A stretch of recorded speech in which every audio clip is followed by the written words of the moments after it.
Jessie Ware.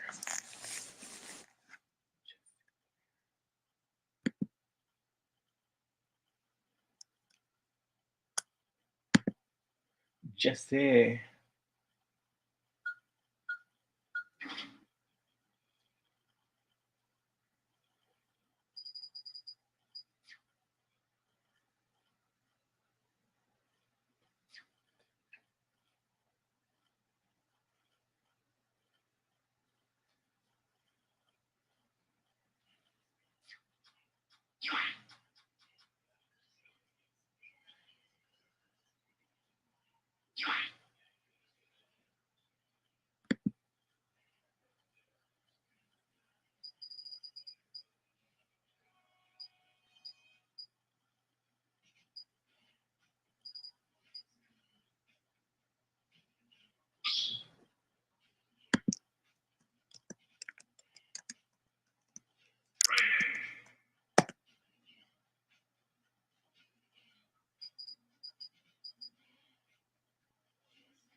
Yo,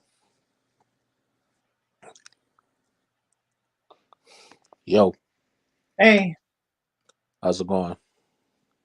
good. Going good. That's good. How's work going? Uh, work's alright. Hmm.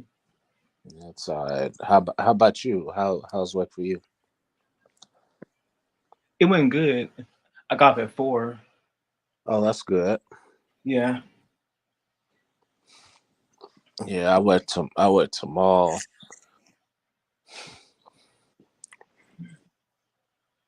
Well,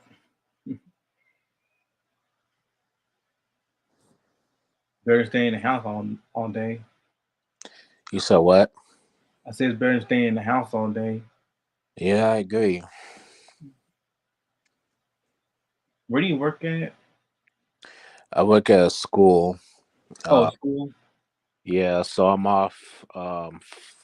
Friday. I'm off Saturday, Sunday. I'm off weekends. Which position is it? Like teacher, No, counselor? I Huh? work. I work as a custodian. Hmm? I work as a custodian. Oh, custodian. Yeah, Oh, so you cleaning cafeterias then. yeah, clean Oh, okay. bathrooms. Yep, bathrooms. Yep. Yeah.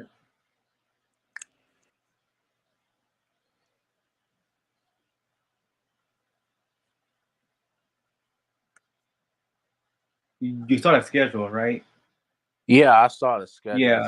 Yeah. Yeah.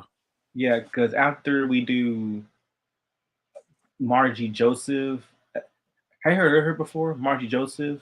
No, I have not. Okay.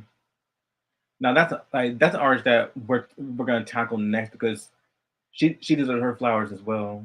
Like she's Right. very underrated too. Mm-hmm. Like no one mentions her in the R in any R&B conversations. Right. Well, R&B. Well, she's R&B slash soul slash gospel, but Oh, okay. yeah. And we're gonna do another Debbie Gibson album review, which is her first album That's from nice. 1987. Yeah, yeah, Out of the Blue. Oh, yeah, that's a good year for music too. Yeah. Then after that, then we're gonna do Billy Joel. That's a good one. Yep. Yeah. So basically, it's a triple album review. Well, his albums aren't that long. Right. But so I'm gonna cover An Innocent Man. Uh-huh. Oh, and Glass Houses, Right. and to squeeze that in. Well, squeeze that in is the Oliver and Company soundtrack. Yeah. Yeah, you know what? We're gonna do the Oliver and Company. Well, in that review, we're going to do that Oliver and Company soundtrack first because only 5 songs. Right. Yeah, so we're gonna fly through that Right. because as you may know, Oliver and Company is one of my favorite films by Yeah. Disney. Like that's when Disney was Disney, Oh yeah. where like it's it's very slept on. No one really talks about it as much. Yeah. Barely anybody talks Yeah, about. but I mean, heck, B- Billy Joel voices Dodger, and Dodger is one of my favorite characters. Right. Yeah, because Billy Joel captured that sly, calm, that take an approach to kind of attitude from Dodger. Mm-hmm. Yeah, that's a film we should talk about. What's Oliver and Company? Yeah, Oliver and Company. Yeah, I need to rewatch that. Yeah, yeah, that's one of my favorite movies. Very underrated. Right. Yeah, like I mean, the plot itself is nothing to write home about because it's just because you know how Disney is when it comes to like adapting like stories based like adapting stories based off of like old stories, like they and it's Snow White, Cinderella, Sleeping Beauty, but in order for it to be for marketed towards kids, they have to Disneyfy it. Right. Yeah, to remove any gruesome Mm-hmm. acts that happen in those fairy tales. Right. Because face it, how because face it, what would it be like if kids reacted to a scene where the stepsisters had to an- get their foots cut off just to have their just get the shoe. Right. Yeah, I mean the OG wasn't really for kids anyway. So True. yeah, I mean one Dalmatians that was pretty like the concept's pretty dark too. Yeah, I agree.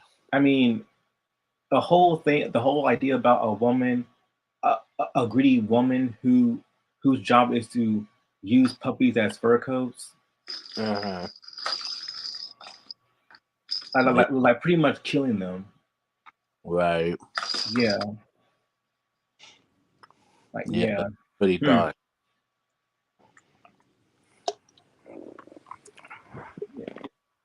So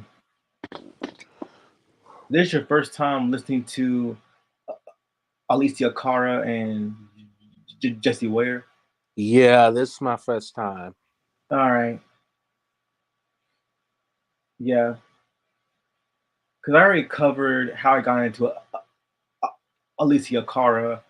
Um, with her, it's it's from the song. She had hits when her songs were played on the radio before. Like Right. she's known for songs like "Scars to You Beautiful," "Here," Mm-hmm. 17, "Wild Things," like those type of songs. And one of the things I respect about Alicia Cara is that she's not one of those pop artists that once she grew older, because she's 27 now, like because so she's like 2 years older than 1 year older than I am. I'm 26. She's 27, so we're almost the same age. Mm-hmm. But one of the things I respect about her is that she's not one of these pop artists that once she grew older, she will she transitions into being like this slutty, you know, sexual type of pop artist. Well, not just pop artists, but it can also be hip hop artists, R&B artists, um, cough cough Cardi B, who Right. I'm not a huge fan of. Yeah, Like aside from her WAP song, which that right there, like good song, but it's everyone knows that song. I agree. But one of the things I respect about her is that she's not like she's very normal. She's very down to earth, Mm-hmm. and her voice is very soothing. It's very soothing, very calming, and she just and she like she and she's just that good. She's gorgeous too. She's gorgeous, Yeah, she is. very gorgeous, Yeah, without being slutty. right. Yeah,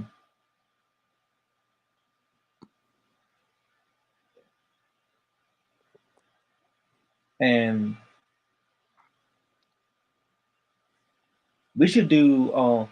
One day we should do like top 10, like a top 20 most disliked characters in cartoons. How about that?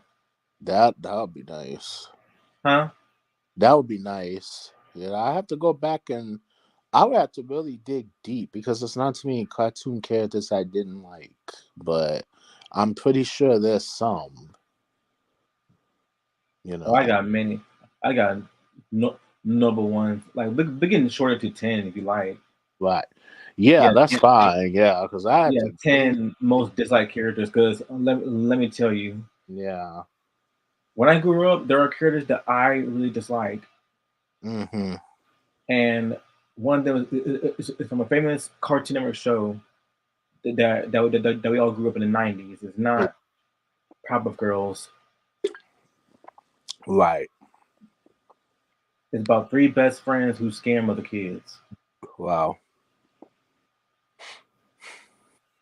No, I'm just kidding. No, I was gonna say Ed and Eddie. Mm-hmm. Yeah, Ed and Eddie. And one of the characters that I really dislike is Sarah Right. because she's one like the reason why is because she's a colossal brat. She abuses, mistreats her brother Ed, Mm-hmm. despite the fact that Ed is so sweet to her. And no matter how many times Ed saves her, no matter how many Yeah. times Ed cares about her, like shows any type of respect, Sarah does not show none back. Right. All she does, like all she does, all she does is abuse him, mistreats him, and and it all comes down to the fact that her as parents they favor her a lot more than he does. Right. I mean, I mean, he has to sleep in a very cold, disgusting basement, whereas his Mm. sister sleeps in a very nice room. Right. So you can tell there's obvious abuse going on inside that house. True. But no, but like it's pretty still like look. I know NA is a comedy, but when you look at it from like if you take the comedy away, it's pretty sad. Right. Like Yeah. like Ed lives in an abusive household, very Mm-hmm. very very very very very very abusive household. Right. Double D, his his parents are never around. They just leave sticky notes. Mm-hmm. But compared to Ed and Eddie, he like the most well adjusted one. Right. Yeah, and Eddie, um, I won't I won't spoil it because I don't know if you saw the movie, No, I haven't seen the the movie. big picture show. That was like a finale to the series, Oh, really? huh? You said it's a big finale to the series? Yeah, it was like a finale to end off the series. Wow. Yeah, I haven't seen. I've never seen it. Yeah, I won't spoil it for you. Right. But I'll say this: his home life, his home life is messed up. Yeah. Yeah, Mm. yeah. But Sarah is just that. I mean, she is. I mean, she's funny for who she is. It's just that I don't know. I just want to like. I just want to see her get punished or whatever. Because in the show, she never gets punished. I mean, aside from Ed yelling at her face, raging Mm, at her face, that was just one thing. And but and and instead, aside from her getting yelled at her brother, and the fact that she got a wet willy willy in the movie, the finale, mm-hmm. yeah, a wet willy. She never gets punished a lot in the show, which yeah also frustrates fans. Right. Yeah, that's what we should like. You know what? Yeah, top 10 tropes and cartoons we dislike. Because Yeah. one of the tropes I dislike in cartoons is Karma Houdini. Mm-hmm. It's when someone, despite them doing very horrible things, they they just they escape from punishment, thinking that they can just walk away free, even though it's gonna bite them in the ass soon. Right. Yeah, one of the biggest offenders, like I said, is Sarah from Ed and Eddie. Mm-hmm. And how do you feel about Derek from Bobby's World? Oh God. I Derek, I couldn't stand him. yeah, Derek. He's one of those typical '90s brothers. Like he's a bully to like he's a colossal bully to you, Mm-hmm. but he does have some moments where he's nice to Bobby. True. He does have some moments where he's nice to Bobby, but for the most part he's just an asshole to him. Yeah, I agree. Like Yeah, I remember. I get that Bobby can be annoying, Yeah. but he's only 4. He's Exactly. 4. Exactly. Yeah, so there's no need to abuse your brother, your 4 year Right. old brother. I agree. Yeah, Yeah, but he's but definitely on my list. how about his sister Kelly? I think Kelly's a lot nicer than Bobby. He is. Kelly, like, I mean, Kelly can, can be a jerk to him, but she's more indifferent. Like, she doesn't really, she only, like, she's like okay with Bobby. Like, Yeah, she has some. she has moments where she's annoyed with him. Like, Yeah. so, sometimes it's justified, sometimes it's not. Hmm. Yeah, so Kelly, she's a lot funnier too, the way she talks too. Right. She Yeah. has that Valley Girl accent. Yeah. Bobby Sewell. Yeah, I used to love watching that show. Like when I was younger, yeah, and I had to get like it used to come on. I used to watch it on like channel 38. So it's like I have to mess around with the antenna just to get somewhat of a decent picture. You know what I mean? So that I used to watch it like reruns and when it first came out and stuff. So that one I remember very well. I think they have episodes on YouTube. I want to revisit that one now. yeah. Bobby's World, I think its popularity kind of faded, but because I think Bobby's World, it was a part of its time. No one. I don't hear nobody when it comes to cartoons. I don't hear no one mentions Bobby's World. Yeah, it's pretty slept on. Like, it's not the Wow. greatest show ever, but No, it's not. it's not because it has its flaws. It Mhm. has its flaws, like major flaws. One of the Yeah. things that the animation, like the show did really age well. I'll be honest. Like the animation is quite crude, Right. especially like there's a lot of animation errors. Yeah. Yeah, and the fact that one of the biggest flaws is Derek. Oh yeah. Like he's a very big flaw because not only is he like a bully to him, Yeah. a bully to Bobby, but like Sarah, we never see him get punished at all Right. by his parents. Like his parents are like they're not bad. Well, they're just flawed. They're stereotypical with it. Like Hmm. Bible it's a pretty stereotypical show is what it is. Yeah, so It's that very like it's very stereotypical. Like you got your 4-year-old, you know, curious brother. mm-hmm. Then you got your bully brother. Then Right. your then you're like drama queen teen sister. That's Kelly. Like she a drama queen Yeah. with a heart of gold. Yep, I Um, agree. then you got the fun loving uncle, Oh yeah. the aunt. So it's pretty stereotypical, but it does have it does have charm to it. I'll say it that Yeah. It does. it does have charm to it, but and it's one of those cartoons where it was just it was just a part of its time. Like some like most a lot of stuff that was in that show don't really age well at all. Right. Similar to shows like the Proud Family, like even though even though the Proud Family was an important show for all Black people, Yeah. there were still some stuff. There's a lot of stuff in that cartoon that did not age well. Like for example, Dejanay and the fact that she's a part of colorism. Yeah. Huh? Yeah, that show was all right. I wasn't the Yeah, color. biggest. Yeah,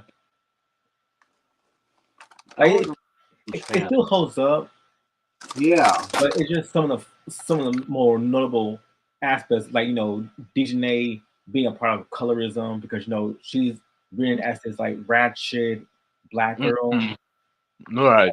Yeah, and Penny like and that's the thing with Penny and Dejanay. Like Penny is like the more desirable, more attractive one, and she's a light skinned black girl, and she's much more like kind. She's more like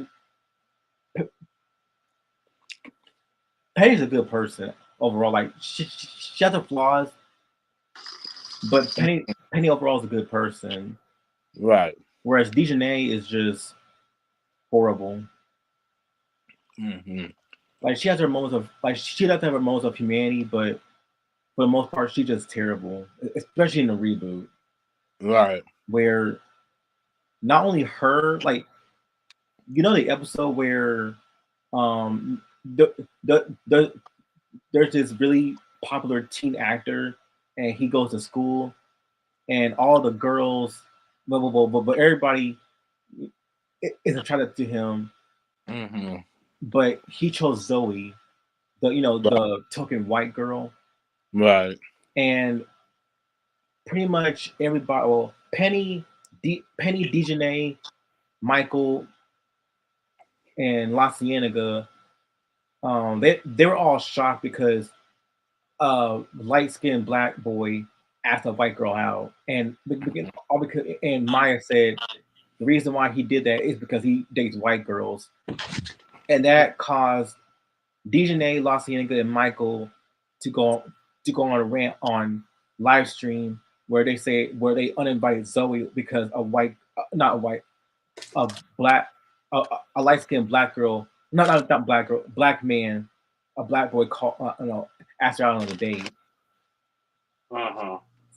So they uninvited her to a party, and they just pretty much bullied her, pretty much, Wow. all because some guy asked her out because she's white. That's crazy. And that's the thing. And that's the thing. Like, I just feel bad for Zoe because Zoe is meant to be like Zoe is known for being that geeky white girl, Hmm. that geeky nerd girl. But yeah, yeah, that's another aspect of the show that did not age well is Zoe. Right. Like like she's very kind, sweet, and she's not perfect herself, but at least she's a better friend to Penny, much better friend because Zoe is very kind, very sweet. I mean, she's only a follower because she wants to fit in.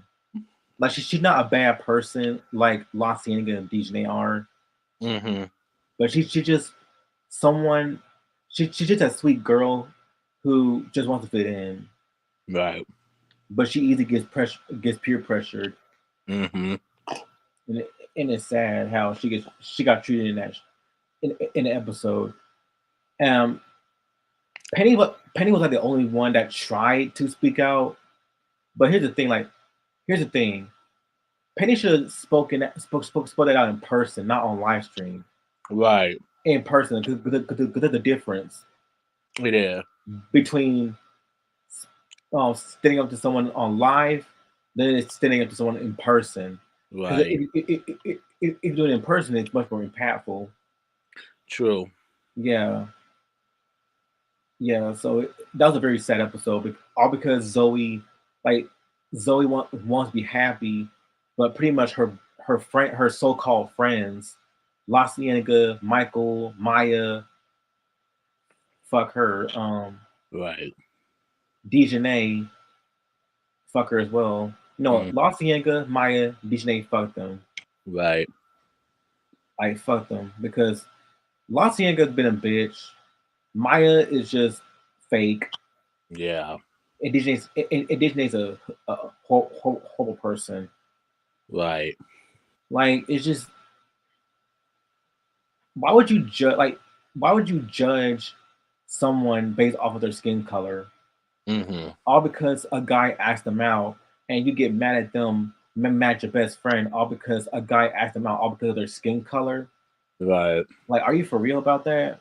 Yeah. Like, you and also Maya, why would you make that assumption of the Mm-hmm. fact that some guy asked Zoe out because she's white? Like, Right. go up, and she said, "Oh, my cousin said, he only goes out that actor goes out with the vanilla, meaning white people." Right. Yeah.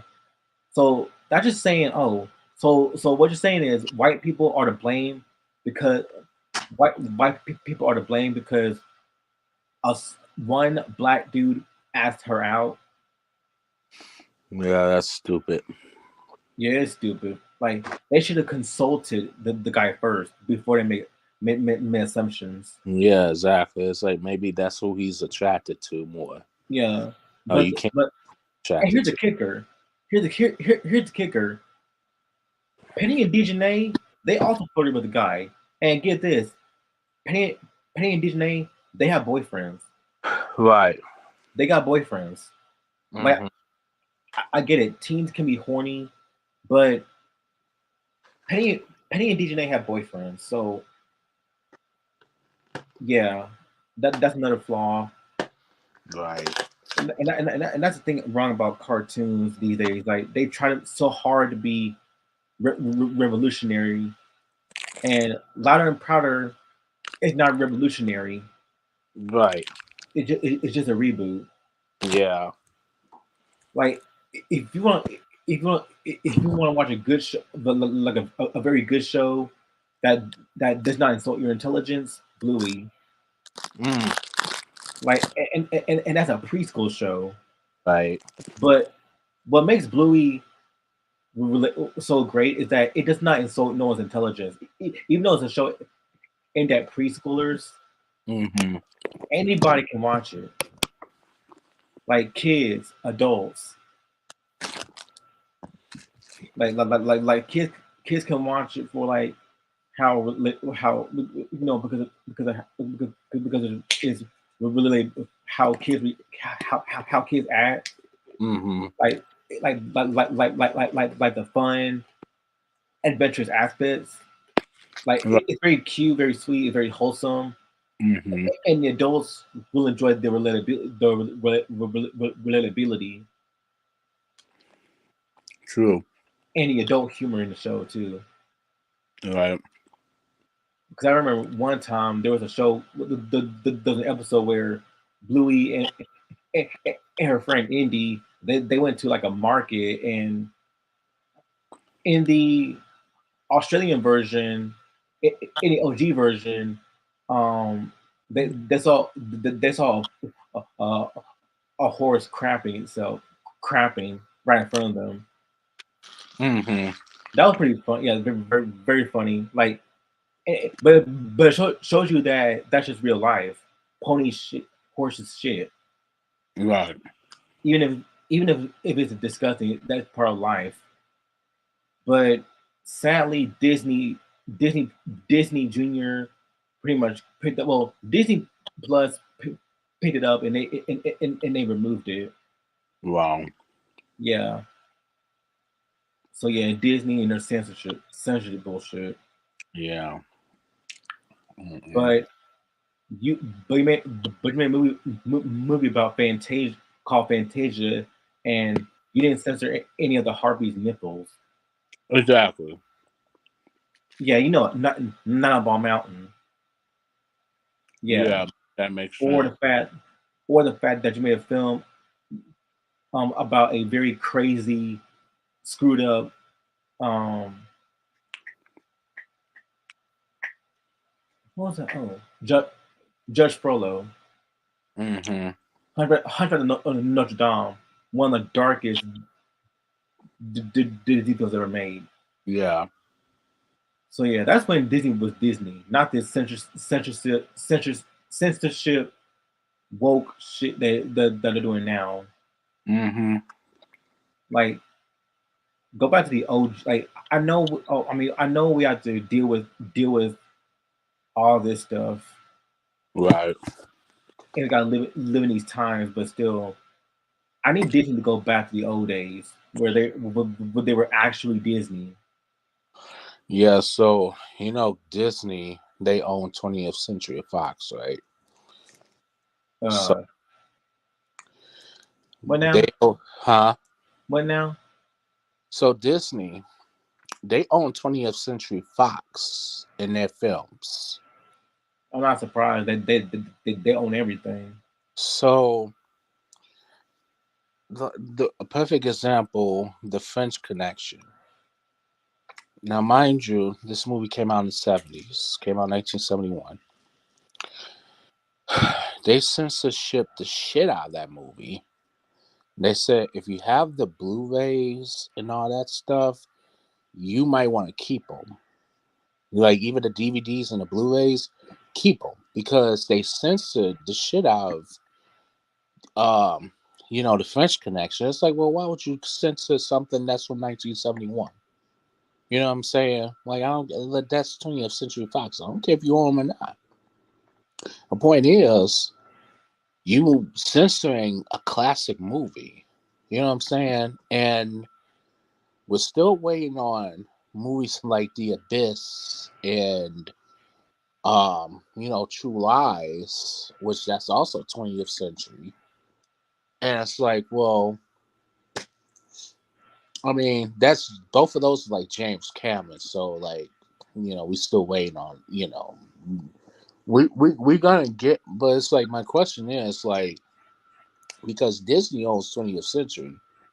Because of that, like my thing is, are y'all gonna censor it when it comes on physical media, or y'all just gonna keep it the way it was? You know what I'm saying? So it's like Right. whenever they put it on Disney Plus or whatnot, they censor it. It's like what? Why would you do that? And that takes away from the movie. Yeah, it So does it's take away from the movie. yeah. So it's just It does stupid. take away from the film. That's why I don't like shows where they get censored just because it's for kid, like just to fit like a kid audience. Right. Like back in the day, yeah, because times are different back in the day. But now kids are grown. Like kids are not stupid. Like Nah. no, they need to know what goes on in the world. Like not don't show like don't be graphic with it, but at least be mature about it. But not instead of just Mm, shoehorning yeah. anything in or just talking down to them. Yeah. I agree. That's why that's why shows like Hey Arnold, Rocko's Modern Life, As Told by Ginger, like they're kids shows, but they don't talk down to kids at all. Right. I agree. Like with Hey Arnold, Hey Arnold, that that show tackled issues that any kid could relate, like schoolwork, all that schoolwork, or breakups, when Yeah. when friendships, when friends get into conflicts, your friendship gets tested, Right. or darker topics like addiction, alcoholism, Right. child abuse, child neglect. Yeah. Hmm. But they're handled with such care and warmth. Right. Yeah, that's what make Hey Arnold such a great show, is that it never talks down to kids. True. Same thing with As Told by Ginger. Hmm. Very underrated show, but they tackle a lot of issues: Right. alcoholism, addiction, suicide, all that stuff. Hmm. Like very underrated show. No one talks about that show. Right. In Rocco's Modern Life, that show also tackled, like, to me, well, for me, Rocco was more, to me, when you watch it, Rocco was more aimed at adults than kids. Hmm. Well, mainly because it was much more relatable to an adult than it is to a kid. Right. Because adult, when they watch Rocco, like Rocco's Modern Life, they we as adults will relate to Rocco, like, when it comes to laundry day, or when it comes to bills, or dealing with very shitty friends, Right. or bosses, or just, dealing with, dealing with the weirdness of life, but done in a very exaggerated way. So yeah, Rocco's Modern Life, that's a show that is very, like, it still has its fans, but like it's still popular to this very day. Right. Yeah, yeah. But I love Rocco's Modern Life. That's like one of my favorite Nick shows. Yeah, that's a good. That's a Yeah, good. it's relatable to an adult than it is to a kid. Right. But I'm ready to start this. So what's good, YouTube? This is Rich Umbrella in the building. And I got my homeboy Mike with me. Yo. And today we're going to review two album. Well, this is gonna be a double review of "In the Meantime" by Alessia Cara and "That Feels Good" by Jessie Ware. So we're gonna start. We're gonna start with "In the Meantime," which was created by Alessia Cara, and it was released on September 21st, 2021 by Def Jam Records. And the the genre is R&B, soul, pop, indie pop. There's elements of bossa nova in there as well. So this is your first time listening to Alicia Cara. So Hmm. some of the she she's a pop singer from Canada, and she has two Italian parents. So she's of Canadian and Italian descent. Oh wow. Her full name is Alicia Cara Sciolo, but she's best known as Alicia Cara, so it makes it um, easier to remember her. Hmm. So uh, Alicia Cara is a Canadian singer and songwriter. She began posting covers of songs on YouTube at age 13 after uploading uploading acoustic covers of songs such as "Love Yourself" and "Sweater Weather" online. She signed with EP Entertainment and Def Jam Recordings in 2014 and released her debut song "Here" the following year, which became one of her most well-known hits in the U.S. So Cara's debut studio album "Know It All" peaked at number 8 on the Canadian albums chart and at number 9 on the Billboard 200. The album's third single, "Scars to Your Beautiful," peaked at number 8 on the Billboard Hot 100 in 2016. In 2017, Cara collaborated with DJ and, and producer Zed on the single "Stay," which is certified 7 times platinum in Canada and featured alongside Khaled on rapper on rapper Logic's song 188 no 1800 273 8255. So jumping to 2018, her sixth studio album, The Pains of Growing, saw the moderate commercial success of the singles "Growing Pains" and "Children Are Lonely," and the album won Juno Award for album of the year and Juno Award for pop album of the year, while she went on to win Juno Award for songwriter of the year. Her third album, In the Meantime, was met with generally positive reviews from critics. So very dope singer and very underrated. No one gives her flowers, but I already gave her flowers on for her first album, so I'm giving her more flowers for her third album, which which is this. In the meantime, and her influences are Lauryn Hill, Amy Winehouse, Pink, Fergie, Christina Aguilera, Drake, of course, blah, Ed Sheeran. Not the biggest fan of him, but I know some of his songs, and Taylor Swift. Oh God. What? What you like Taylor Swift? I don't care for it at all. It's not one. And She's. I give her talent, but it's I mean, just. she's talented, but I'm not. Well, even though I like the song, what was that song called?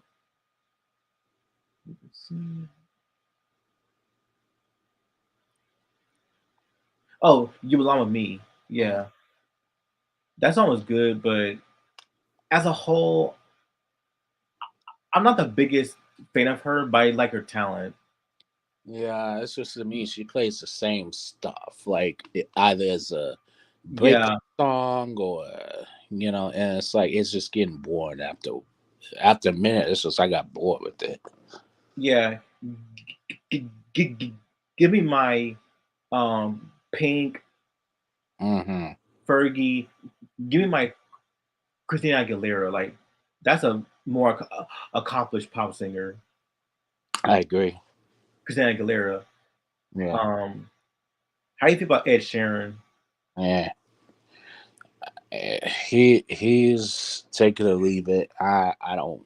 I think Mm, he's kind of to me he's kind of overrated to a degree to me. But I mean at the same time like he's just I don't know. Like I don't listen to some of these new artists. I don't really care for. I don't listen to them. Like I don't like they whole albums could suck, but then one song I like their whole album.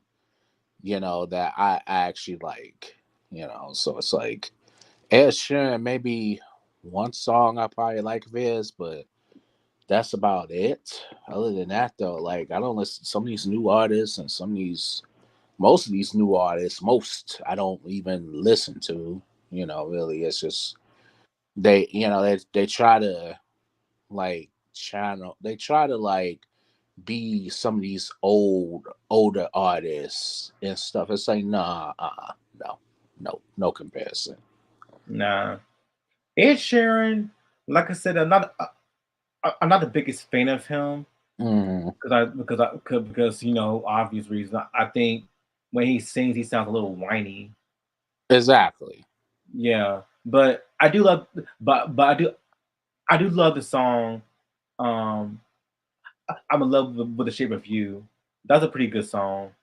Speaking of whiny, But like other than that, I'm not I'm not too familiar with his albums because I never listened to his albums. Only I know it from his songs, like "Perfect" and right, um, "I love I'm in love with the shape of you." yeah. Drake, Oh God, we all know why, because I don't care for his singing. yeah, He sounds so boring. He talked through his lyrics. he does. Like, where the frick is your energy? Like, Yeah. you sound like a robot singing. Like, stop it. Well, when he As a sits, rapper, you're good, but as a singer, well, no. well, when he sits here and recreates a BG song, that to me, you lost me in that. Like, when I heard it, I'm like, are you he covered? I'm like, no, you You might like lost you me. might as well oh erase that from your mind and just listen to Bee Yes. Gees. Oh man. Yeah, And I and like I have and I have the Saturday Night Fever soundtrack. You know, yeah. Listen to the Saturday Night Fever soundtrack. Don't listen to right, Drake's boring right, ass. yeah. Yeah, because Drake can't sing. He can't sing for sure. You want to talk about whiny artists? Okay, so I don't know if you heard this artist Lenny Williams. Who? Lenny Williams. He sang this one song called "Cause I Love You" or something like that. Oh wait a minute. Oh wait a minute. Yeah. Lenny Williams. Are you talking about that? Oh, Yes. that Yes. girl. Cause yeah. Cause I love you. Yes. That Williams. Yes. Yes. Oh yeah. I think I know what you're talking about because I think Greg Yes. talked about him before in one of his live streams. I That. think he's one of those. That's a song where he went like, Yep. Yep. cause I love you." Yep. That's Oh him. yeah, that's the one. That's the one. That's the Yep. one. Yeah, Now. because I remember when Reg talk about him in one of his live streams. Yeah. I think it was a Luther Vandross. Yep. They did a Luther Vandross break the discography breakdown before. Yeah. Yeah. Yeah, Mhm. Now, I'd rather listen to him over Ed Sheeran, over Drake. I'd rather listen to him. He's to me when I listen to the song to this day, I laugh at it because it's just so funny. It's just so he's whining, but at the same time, it's tolerable because it came out at that time period where they were making good music, so you can get away with it. You know, yeah. I'd rather listen to that than listen to Drake At and least he can sing. yeah, at least he can sing. He can sing. Yeah, I'd rather listen to that than Drake and Sharon, Taylor Swift, on three, on like combine on them together. I'd rather listen to Lenny Williams. That's it. That's my guilty Give me some. pleasure. Give me give me David Gibson over Taylor Swift any day. Yeah, yep, her too. She's way better, Oh yeah, and she's a wait, very dope, and she's a much better singer too. yes, I Debbie agree. Gibson, a much better singer. Yes, Like she, like with Taylor Swift, she also sounds kind of whiny too. I agree. She Like she's just like, I mean, give me Debbie Gibson, Miley Cyrus any day. yeah, Miley Cyrus, yeah, yeah, Miley Cyrus. Give me her over Taylor Swift right.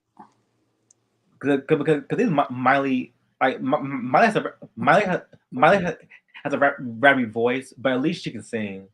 I agree. Like she's not like she's not like Whitney Houston. She ain't no Patti LaBelle, but she got a good voice. Yeah, I agree. Like Patti LaBelle, when she sings, she belongs in a she belongs in a great in a beautiful church. Oh yeah, Pay LaBelle. Yeah, no Yeah, comparison. Patti Yeah. LaBelle can sing. She can Oh, sing till the nights come to the wolves come home. easily. Yeah, legendary singer, I Patti agree. LaBelle, I agree. Aretha Franklin, Yeah. DeBarge. Oh, the bot. Yes, the bars. Yep, Yes, one of my and that's what favorite. and that yep, and that's another artist that we should talk about because most of them are still alive. Yeah, I agree. They deserve their flowers. Yeah. Yeah. So going back to Alicia Cara. She's a pop R&B, alternative R&B, indie pop and soul singer. And like I said, her influences were Lauryn Hill, Amy Winehouse, Pink, Fergie, Aguilera, and subtract Drake and Sharon and Taylor Swift because Uh, yeah, yeah. not needed. But we're just gonna focus on the people who actually have talent. Yeah. Yeah. So within the meantime, the the album came out in September 24th, 2020, 2021 by Def Jam Recordings, and Cara collaborated with John Levine, Hmm. Salam Remy, and Joe Little, among several other producers on the project, deemed as a concept album based in the meantime between life and death. The album unravels the anxieties of introspection, healing, love, and self-reflection. And the singles are no the singles off this album are Sweet Dream, yeah, Sweet Dream, Shapeshifter, and Best Days. And this is the album cover right here.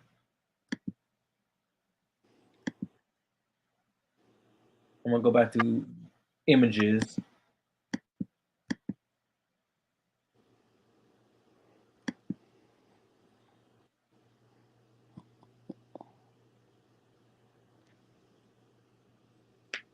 So this is how the album cover looks like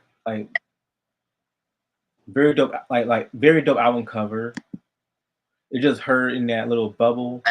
Now, Hmm. yeah, it just her in that little bubble with no title. It's just her in a bubble, looking like she's very gorgeous, I agree. very gorgeous, very gorgeous. Like this is how you do this. This how a real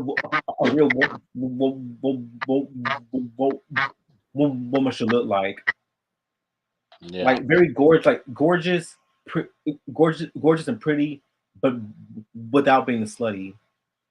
Right. She's not sexualized. She's just gorgeous in her own Yeah, way. she's gorgeous, but not, she's gorgeous, but not Hmm. slutty whatsoever. And that's the reason why I respect her because she's a very down to earth person. She's mellow, she's mellow and down to earth. Like she's not one of these pop artists that will go like she. The point is that she did not follow trends. Hmm. There's a thing. There you go. She's one of those few pop singers that does not follow trends. Right. Yeah. So the album has 18 tracks, but the songs are pretty like her songs are very short. The very short though, not Right. too long. Not too long. Hmm. So we're gonna start with the intro, which is the unboxing intro. Very dope way to start the album. So pretty much she's just talking about, you know, all the things that she's gonna cover, all the things that she's gonna cover in her album. So pretty much the lyric goes, cloudy blue skies over me, echoes of old news, lingering, lingering, they're defeating, no point in anything, nothing and everything matters. I mean, am I am I in reality? I hope it's all a dream. I don't know. Such duality, animosity, need some clarity. I miss therapy. Yeah, damn. Turn a stone this week. Hyperbolic, melancholic. Do I call him? Would you like to? I feel nauseous. Gonna vomit. Have I lost? Have I lost it? Have I lost it? Have I lost it? Have I lost it? Have I almost hit the bottom? Like, so pretty much it's just a, a, a very quick thesis on what the album is going to be about. So pretty much the whole song, the whole intro is that she sets a contemplative and, and introspective mood as she grapples with conflicting emotions and perspectives. The cloudy blue skies and echoes of old news conjure a sense of nostalgia and regret. Yet she acknowledges that they have become defeating in their persistence. In this state of confusion, she questions the nature of reality and dreams, suggesting a sense of disorientation and lack of grounding. The duality and animosity she experiences within herself may relate to conflicting desires, values, or beliefs. And the need for clarity and therapy underscores her struggles with mental health and self understanding. The final line of the verse, "Turn to stone this week," add a sense of weight and exhaustion to the overall mood, hinting at the challenges and pressure she faces. Overall, Unboxing seems to be a song about self-reflection, personal growth, and addressing Mental health. Alessia Cara has been open about her experiences with anxiety and depression, and the lyrics suggest a similar vulnerability and honesty. The title itself suggests an opening up or unpacking of emotions and thoughts, and the tone throughout the song is somber, introspective, and searching.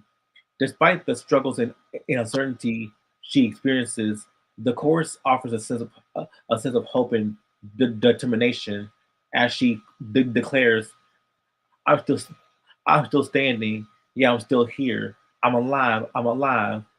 The song may resonate with listeners who have experienced similar feelings of confusion, isolation, and searching for meaning. So very dope intro and a very nice way to start the album.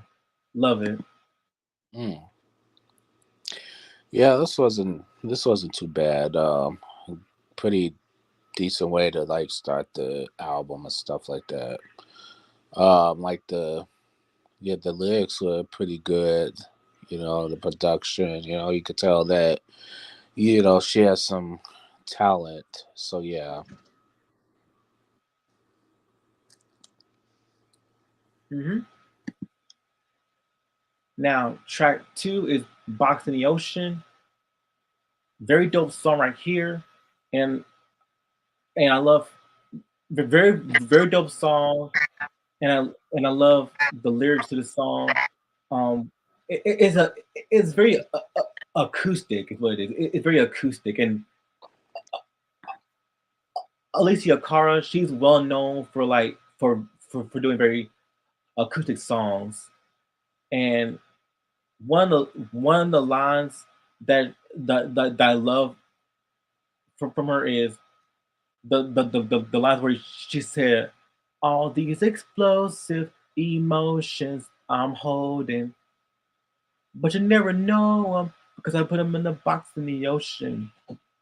All these explosive emotions I'm holding, but you never know them, 'cause I put them in the box in the ocean. Yet I put them in the box in the ocean. What if they forget about all I've done?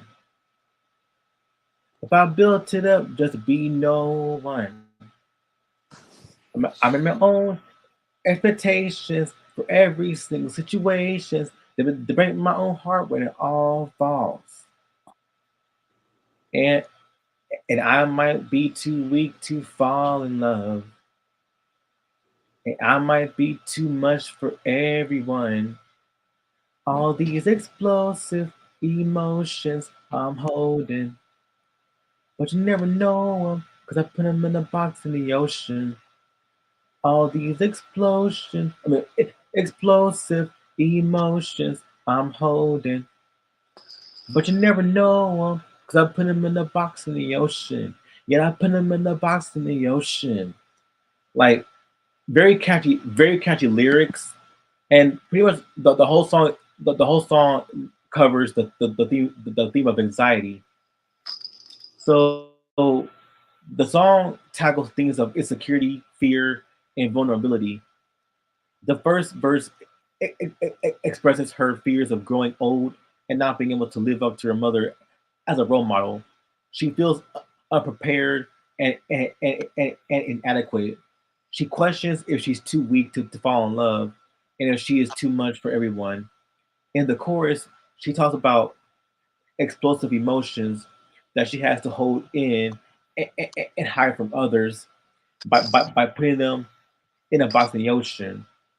The second verse continues with more self doubt as she questions what will happen if people forget all she has done and try to make her own expectations for every situation. The song ends with her repeating how she has locked her emotions away in the box of the ocean and they will never be known. The overall message of the song is that it's okay to have emotions and feel vulnerable, but sometimes it can be scary to share that with others.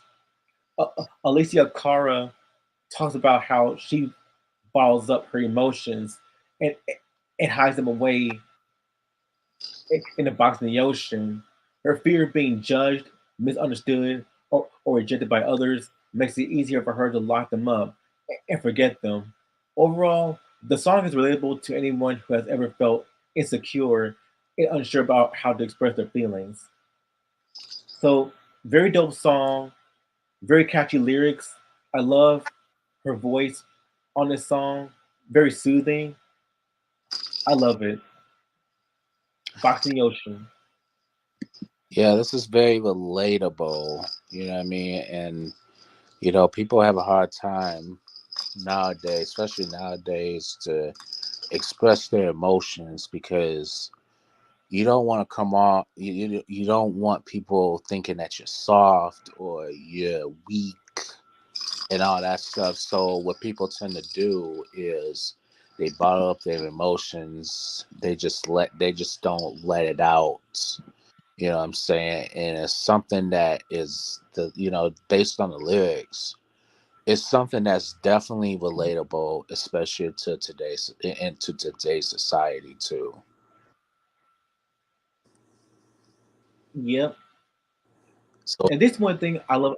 And this one thing I just adore about her, that she's very family family friendly, yeah. like family friendly. Like she's not sexual. She's not she's not sexual. She's not ratchet. Hmm. She's very down to earth, very mellow. So the next song is Bluebird.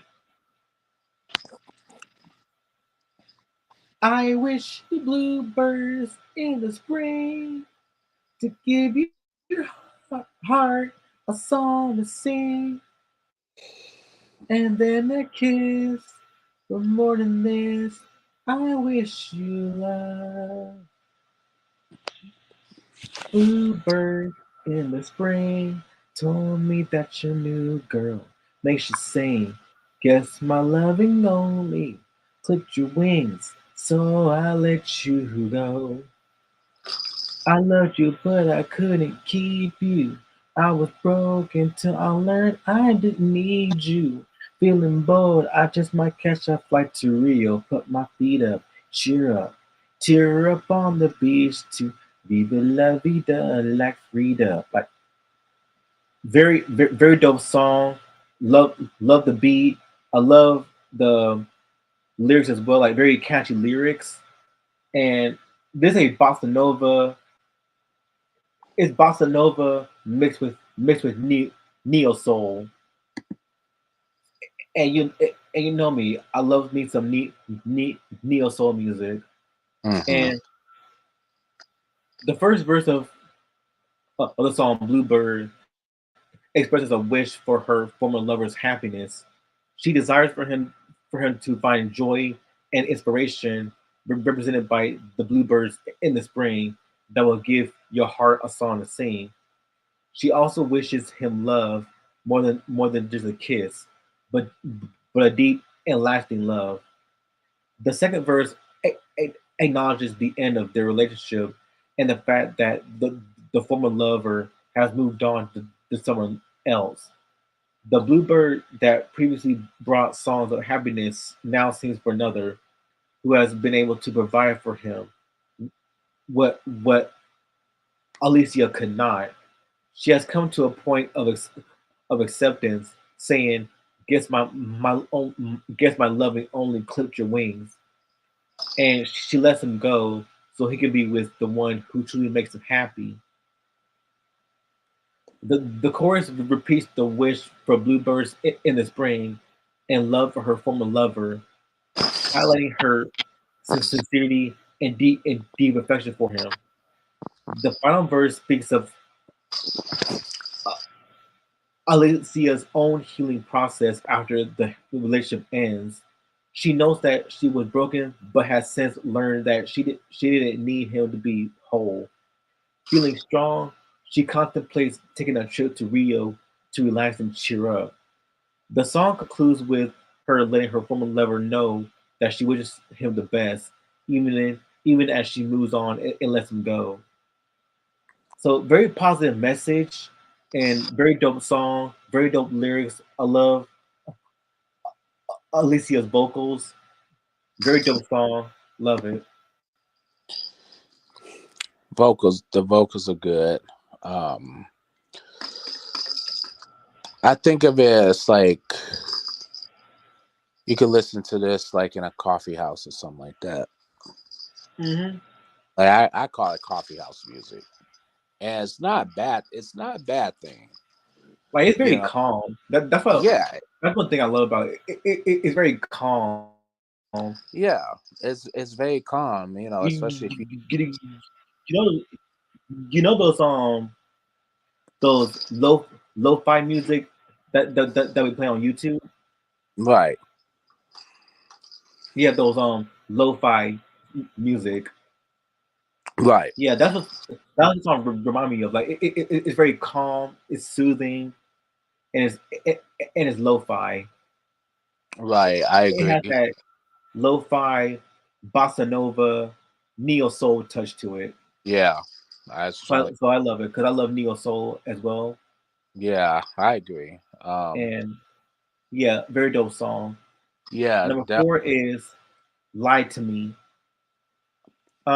Very short song. It's only 2 hours and 31 seconds. So like I said, her songs are very easy to are very her songs are not very long. They're very short and they're straight to the point.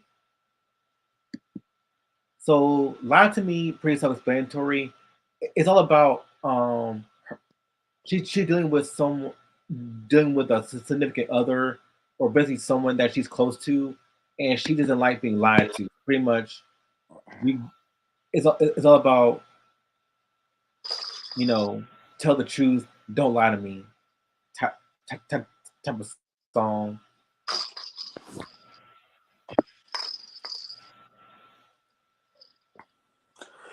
And yeah, so the singer questions the intentions and honesty of her partner as she recognizes the red flags in their behavior. She's torn between wanting to trust them and being afraid of getting hurt. She wonders if they genuinely love her or if they're just enjoying the attention and the thrill of being with someone. The lyrics call the partner out for talking about the future and what they could have together while not being truthful about their present actions. The repeated line, "You love to say I'm crazy, suspicious, and insecure, but I'll show you crazy when you walk through the door," em- emphasizes the conflict between the singer's inner turmoil and in external gaslighting she receives from her partner. The final lines of the song reveal that she would rather be alone than be lied to, a strong statement of self worth and the potential for growth and healing. In summary, life to me is a warning against falling for false promises and not compromising on one's values and desires. It's a relatable theme that many people experience in their romantic lives. Well, not just romantic, but also personal lives as well. It can also be not just romantic, but also platonic. And the catchy melody and rhythm of the song makes it an enjoyable listen. So Mm. very good song, very dope lyrics, very dope message. Love it. Yeah, has a good mess. Good has a good message to it. Um, I like the lyrics. And I like how she sings it and stuff. But yeah, it's pretty pretty decent song.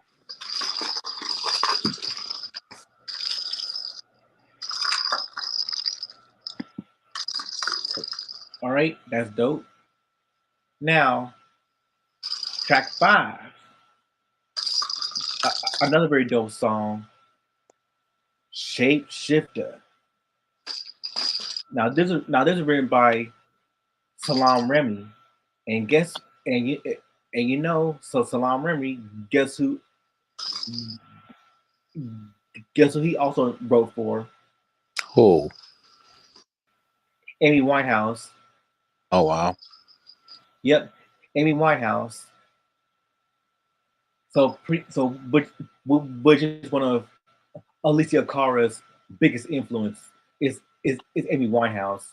Hmm. You can definitely feel it in this song. It has that Amy Winehouse feel to it, I agree. that feeling to it. And I love the song, the part where you're saying,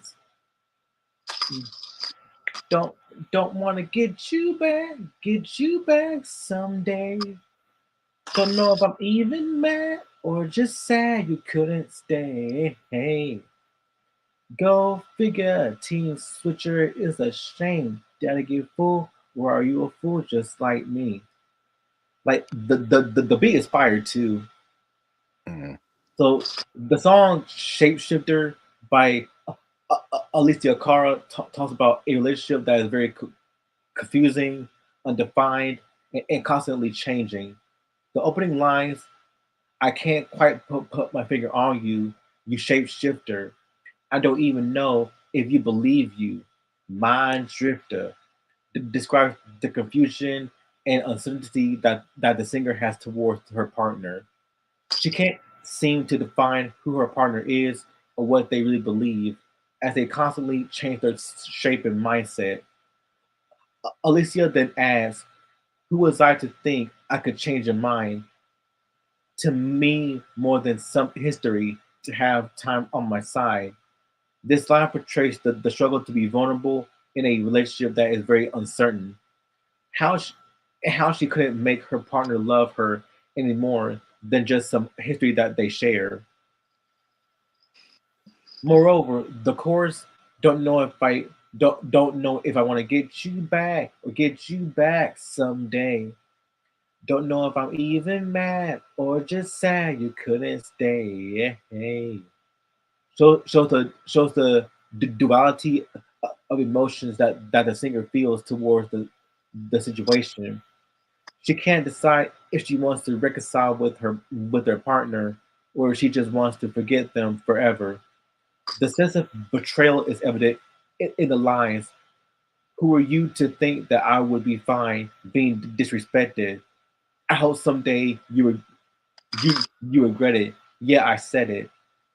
The lyrics suggest that the singer was not okay with the way her with the way her partner treated her and hopes for them to regret their decision. Mm-hmm. In conclusion, Shapeshifter describes the complexity and ambiguity often found in relationships, ultimately leading to emotional turmoil and confusion for their partners involved. So, very dope, very great song, very dope single. Love the message. Just this song is this song is very good, very melodic, very great. I love it. Yeah, this one I actually like this one. Um, love love the melody. This is very dope. Love the lyrics and and the message, and it's very relatable too. So I actually like this one. Yeah, so salute to Salam Remy Yeah. for making that beat. Like, and thank you, Amy Winehouse. Rest in peace. Hmm. And thank you, Amy Winehouse, for influencing Alessia Cara. Thank you. Rest in peace. Hmm. Now, the next song is Fishbowl, which is track six. Fishbowl. Another very dope song where this one pretty much talks about anxiety, where she sings, "Am I swimming in a fishbowl or out in the deep end? Wishing I was someplace else. Must be a reason. Am I swimming in a fishbowl or I'm in the deep end? Oh, there's no way out. Can somebody talk me down?" Like very catchy, and yes, and also the lyrics are very fire too, and the beat is also very fire, where she just thinks about anxiety, where she describes the feeling of being overwhelmed and trapped in a situation with no clear solution or escape. The first verse describes conflicting feelings of wanting to run and scream, but also want to go to bed and feel safe. The repetition of questioning whether the room has gotten smaller or larger suggests a feeling of disorientation and uncertainty. The chorus uses the imagery of a fishbowl to describe feeling trapped in a situation with no way out, while also acknowledging the possibility that there might be a reason for the situation. The second verse echoes the first, which with the added frustration of feeling like there's no escape, and a desire to just be good again. Right. Overall, the song seems to be about feeling stuck in a situation or mindset and desperately needing someone to talk us down or help us find a way out. The use of fishbowl imagery reinforces the feeling of being trapped and watched with no privacy or I don't know auto nomin autonomy that I pronounce it. The repeated questioning of whether there is a reason for this situation could suggest a desire to make sense of our expectations of our experiences, even if they are difficult or uncomfortable. So, very dope song, very dope lyrics. I love her vocals, very soft, very soothing, and very catchy beat. Love it. Love the whole production. This song is fire. Yeah, the whole production was good. Love her voice. Her voice was great in this one.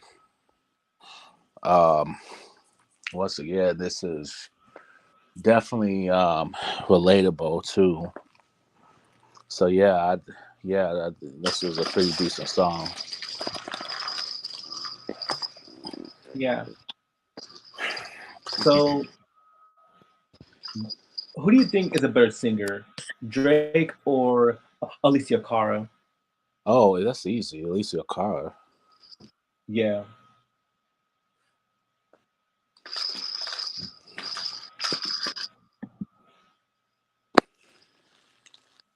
her and Ariana Grande. Yeah. Yeah, I'll be back. Okay.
I'm back. Okay. Yeah, very quick. Um, so track 7 is "I Miss You, Don't Call Me." Very dope song right here. I mean, I know I'm sounding like a broken record, but it's true. Like these songs are very dope song. Like that's one thing about this album. There's no bad track. Well, there's no bad track on this album whatsoever. No bad tracks, nothing, because everything flows very nicely. hmm Yeah. So, but this song, she's pretty much talking about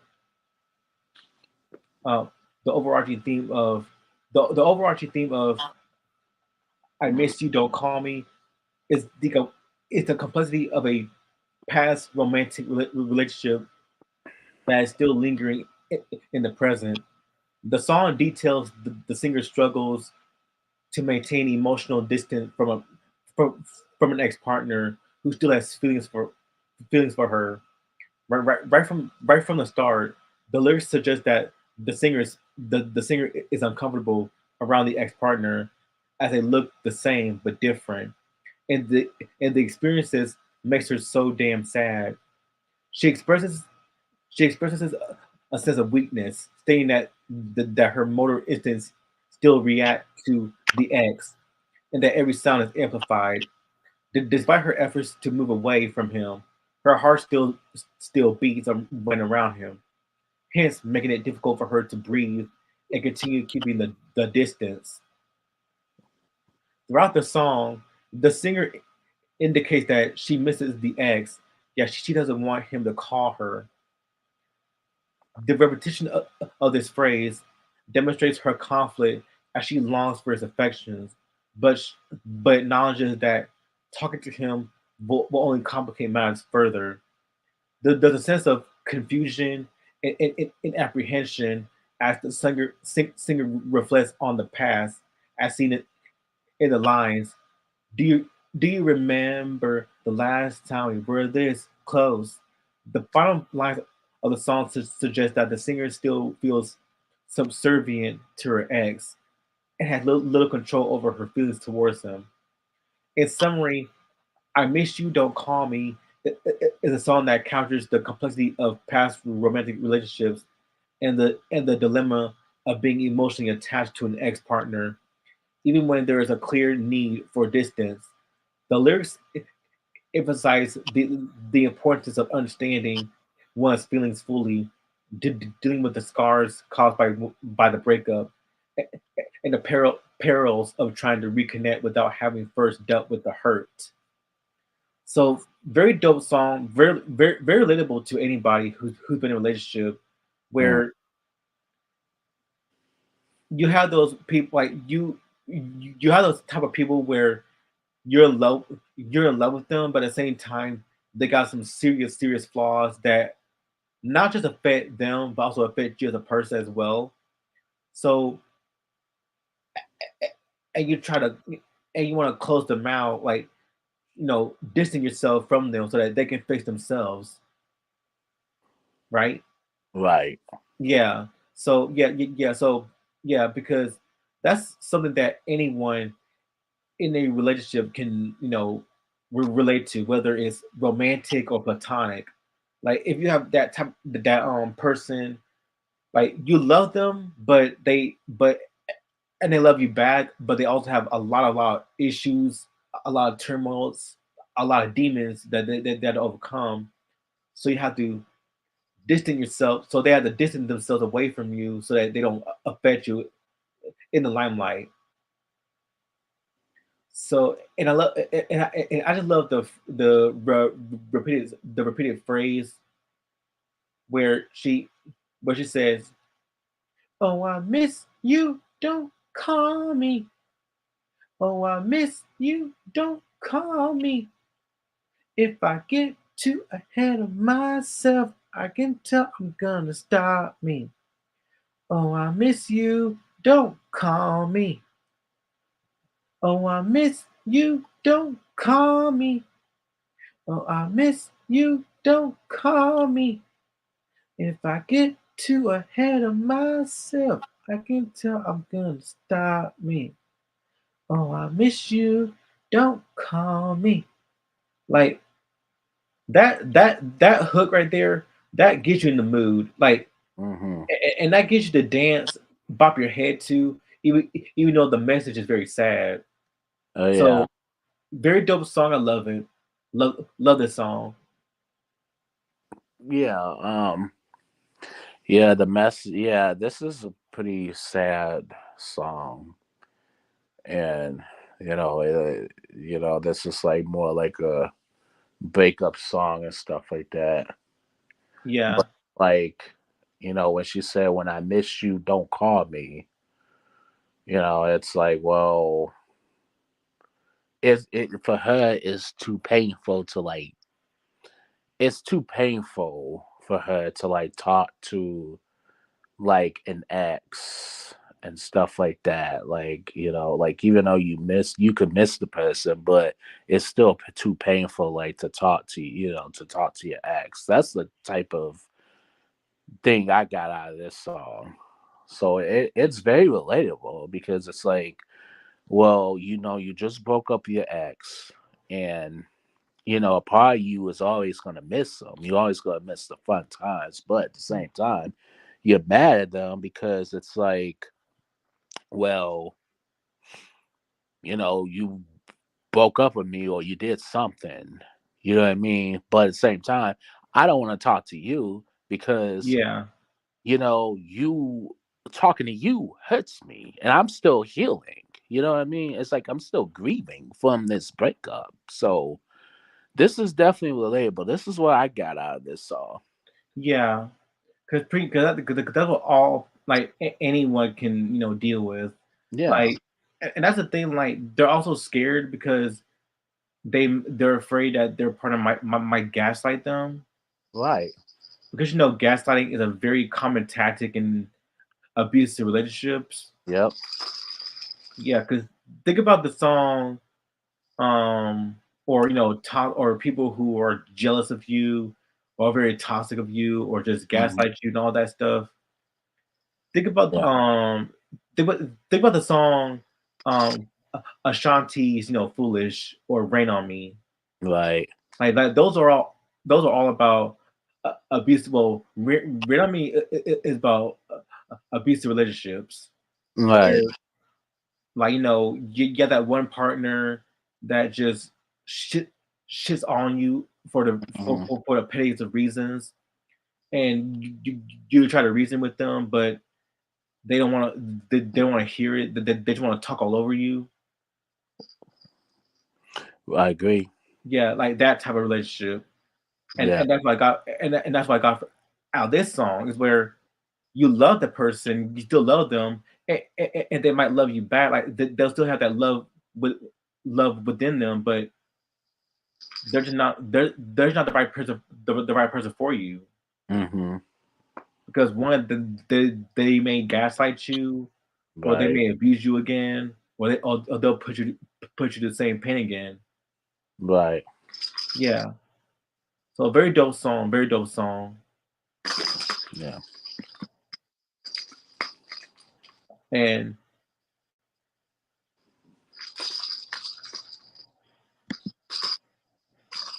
track number 8 is Middle Ground. Excuse me. Yes, Middle Ground. Excuse me.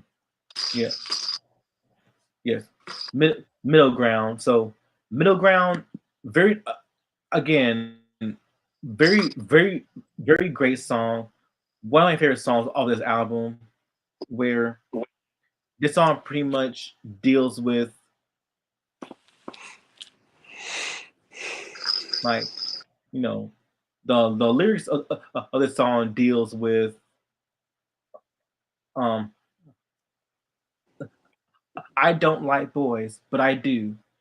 I just hate it when they make me cry. I got barbed wire around my house, but if it was someone traded for a picket fence, I wouldn't mind. Don't come near me. Yeah, but don't leave me alone. I got my dog and she's enough. But it'd be nice to hear a voice that's not my own, and I could use a hug sometimes, a little bit of love sometimes. My bed's a little cold on the left side, but it's warm enough sometimes. I don't know I don't know what I want. Will I be better off alone or with someone? Driving me crazy. I don't know what I want to give in or give up. This middle ground, this middle ground I'm on, is driving me crazy. So pretty much, when you think of middle ground, it's pretty much you're talking about you don't know where you're at in life. Like you don't know whether you want whether you want someone or really or do you want to be alone, and everything just driving you crazy. Like you can't even choose or even decide, and it's pretty much all about the the ups and downs, pretty much the ups and downs of life, the ups and downs of wanting to be with someone, but at the same time is you'd rather be alone because again, going back to I miss you, don't call me. um you love the person, but and even though they love you back, they you're afraid that they might hurt you again. And going back and going and transitioning to this song, Middle Ground. This this, this, this all about this referring to whether or not do you want someone do you want to be with someone who actually cares about you, or but at the same time you rather be alone because you you, you don't want them to hurt you again or to put you to the same pain again.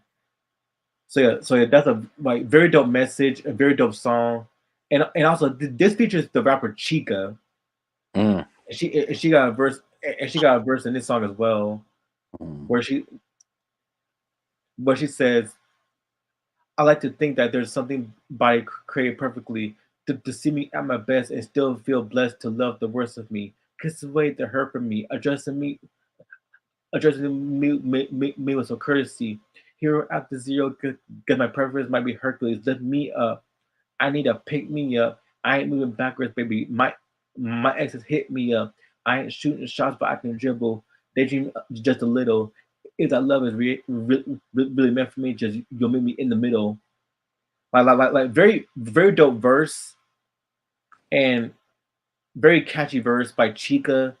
Mm. Never heard of her. Never heard of her album before, But this is my first time, my very first time listening to Chica on this album as a feature. So she did her part very well, and yeah, the whole song is very good. I love it. Yeah, this one's yeah, this one's pretty good. Um, yeah, the lyrics is good, and then the production of the song is good too. So yeah, I mess with it. Yeah, it's just a song about conflicting emotions. Yeah. Yeah, rather be alone or be with someone. Hmm. But they'll make you're afraid that they'll drive you crazy, Exactly. right? So track number 9 is somebody else. Now with this song right here, this song is delves into the feelings of confusion and uncertainty after a relationship has ended. The opening lines suggest that the singer had a brief but fleeting connection with someone and is unsure if they still think of her.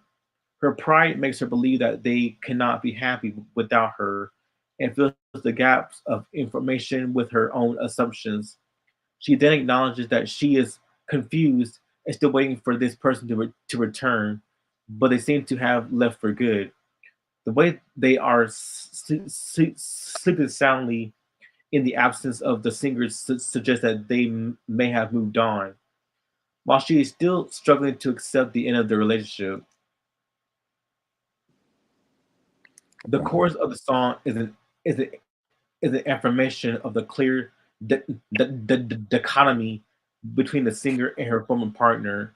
There is no gray area of or ambiguity. She is alone while he is with somebody else.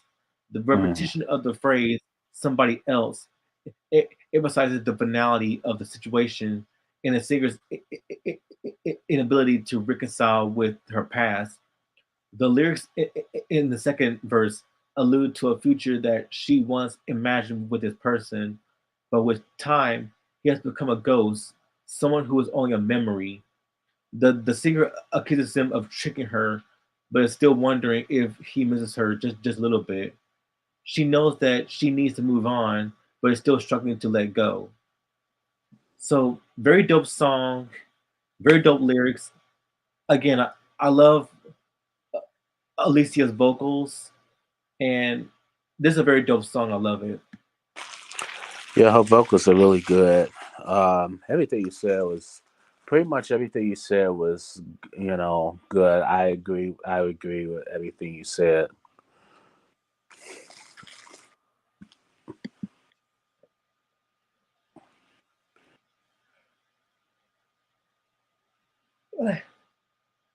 All right. Um, Track 10 is Drama Queen. So this is a very dope song right here as well. Pretty much self-explanatory. This is all about you know people being just dramatic. You're a drama queen. Why are you being so dramatic? Like, can I just have a normal day without you starting a lot without you starting stuff? Like that. That's what I got from that's what I got from the song. So pretty much it's all about like stopping so dramatic about everything. Why can't you just ease up and just take life for what it is. Just take life in strides. Akuna Akuna Matata, basically means no worries. So why do you keep bringing drama into my into our lives? Right. That's pretty much sums up the whole song. It's all about people just being dramatic just for the sake of it, and we just want to live our life peacefully without having meaningless drama. So very dope song, very simple simple simple message, but very good too, but very dope, very straight to the point. Love it. Yeah, this was straight to the point, and Yeah, and it talks about drama. People bring drama, and it's like, well, people there's certain people that want to live in peace, and then there's always going to be that one person or second person that always brings drama. So it's like, who wants to go through all that? You know what I'm saying? But yeah, this song is definitely relatable on so many levels, especially in today's society. Yeah, yes, it's relatable to many people because Yeah, especially people out like when you meet people outside in the outside world, there's always going to be drama everywhere, hmm, especially like when you're like if you hang out with friends like you're so like your close best friends, and when you're watching and you're trying to watch a movie with them, and yet they brought all their drama with them, like exactly, they start arguing with each other, and you just can't take it. exactly. Like, You who want wants to go through that? you really want to say, "Be quiet. Can I please watch a movie without all this drama infesting my house and everything?" Exactly, Like exactly, that's the thing. Like you love your friends, but at the same time, you don't tell them to shut up because all this drama is not needed. I agree, Like exactly. you just want to spend your time with them, watch TV, and just don't let the drama infest your home. Exactly. That's what I got from the song. It's like, don't be a drama queen. Just live your life the way it is. Yes. Plain and simple. Yes. So very dope song. Now track 11, Clockwork. Again, very short track. It's only 2 hours and 27 minutes, but this is a very great, very great song. Very great song. And I'm waiting for this to load. So far, not a bad track.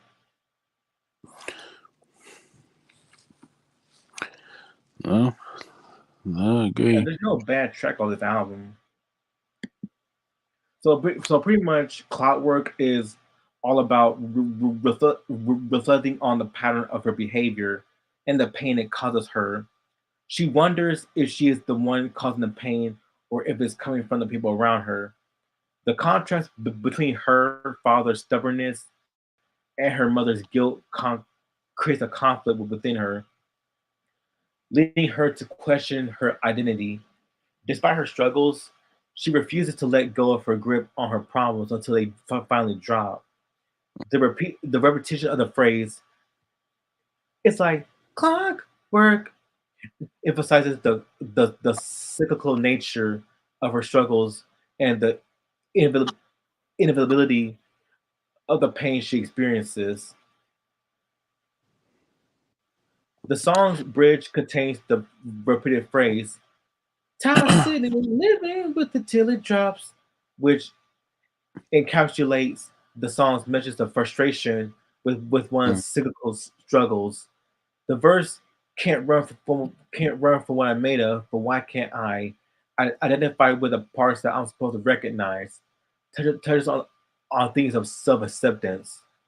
So very dope song, very dope lyrics, just overall very great production. Love this song. Love this song. Yeah, it sounds pretty good. The production, the lyrics is good. The sound of it was pretty good. Yeah, I mess with this song. Good, Yeah, good track. yeah, it's pretty like the sound is pretty lighthearted too Yeah. when you hear it, but this message is really relatable too. Now, Mm-hmm. one of the best songs of this whole album, one of the best. Best days. Again, this another another favorite of mine, where this is all about where where she tackles the idea the whole theme of the whole theme of uncertainty and self doubt that plagues many young adults in their 20s. The song explores the idea that our best days may already be behind us, and we may not even realize it until they are gone. Alessia laments that she wishes she knew what she was becoming and had appreciated her past experiences more while she was living through them. She wonders if the rest of her life will stay the same as as it is now, or if there is some greater purpose she is meant to fulfill. Mm. Alessia also touches on the difficulty of living in the present moment, the constant waiting and hoping for something to change, and the fear of missing out on something important. She acknowledges that life is fleeting and that the hardest part is waiting for something to happen in the meantime. Despite this, she inspires hope with the chorus, which suggests that perhaps the best days are the ones we survive, and that Yes. it is never too late to appreciate the present and strive for a better future.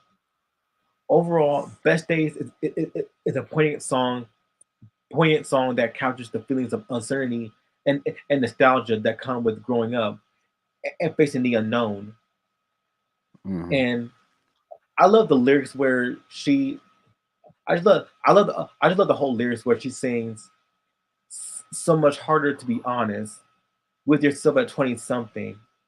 Wish I knew what I'm becoming and felt the ground while I was on it. Hoping, waiting on a moment, not knowing if it's coming or is it going. Right. What are my best days are the days I left behind, and what are the rest days the same for all my life. I'm running with my eyes closed, so it goes. You live and then you die. But the hardest pill to swallow is the meantime. Are the best days?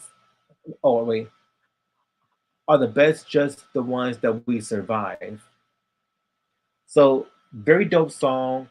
One of my favorite songs from her. Very relatable and very dope very dope vocals by Alicia Cara herself, and just overall fantastic, fantastic production. I love it. Production was good. Lyrics was really good. She was good in that song. So yeah, I like this song. Yeah, and and I also like one comment that someone made on YouTube about it. Yeah. Where yeah, one comment. Yeah, I, I also love one comment that someone made on her on her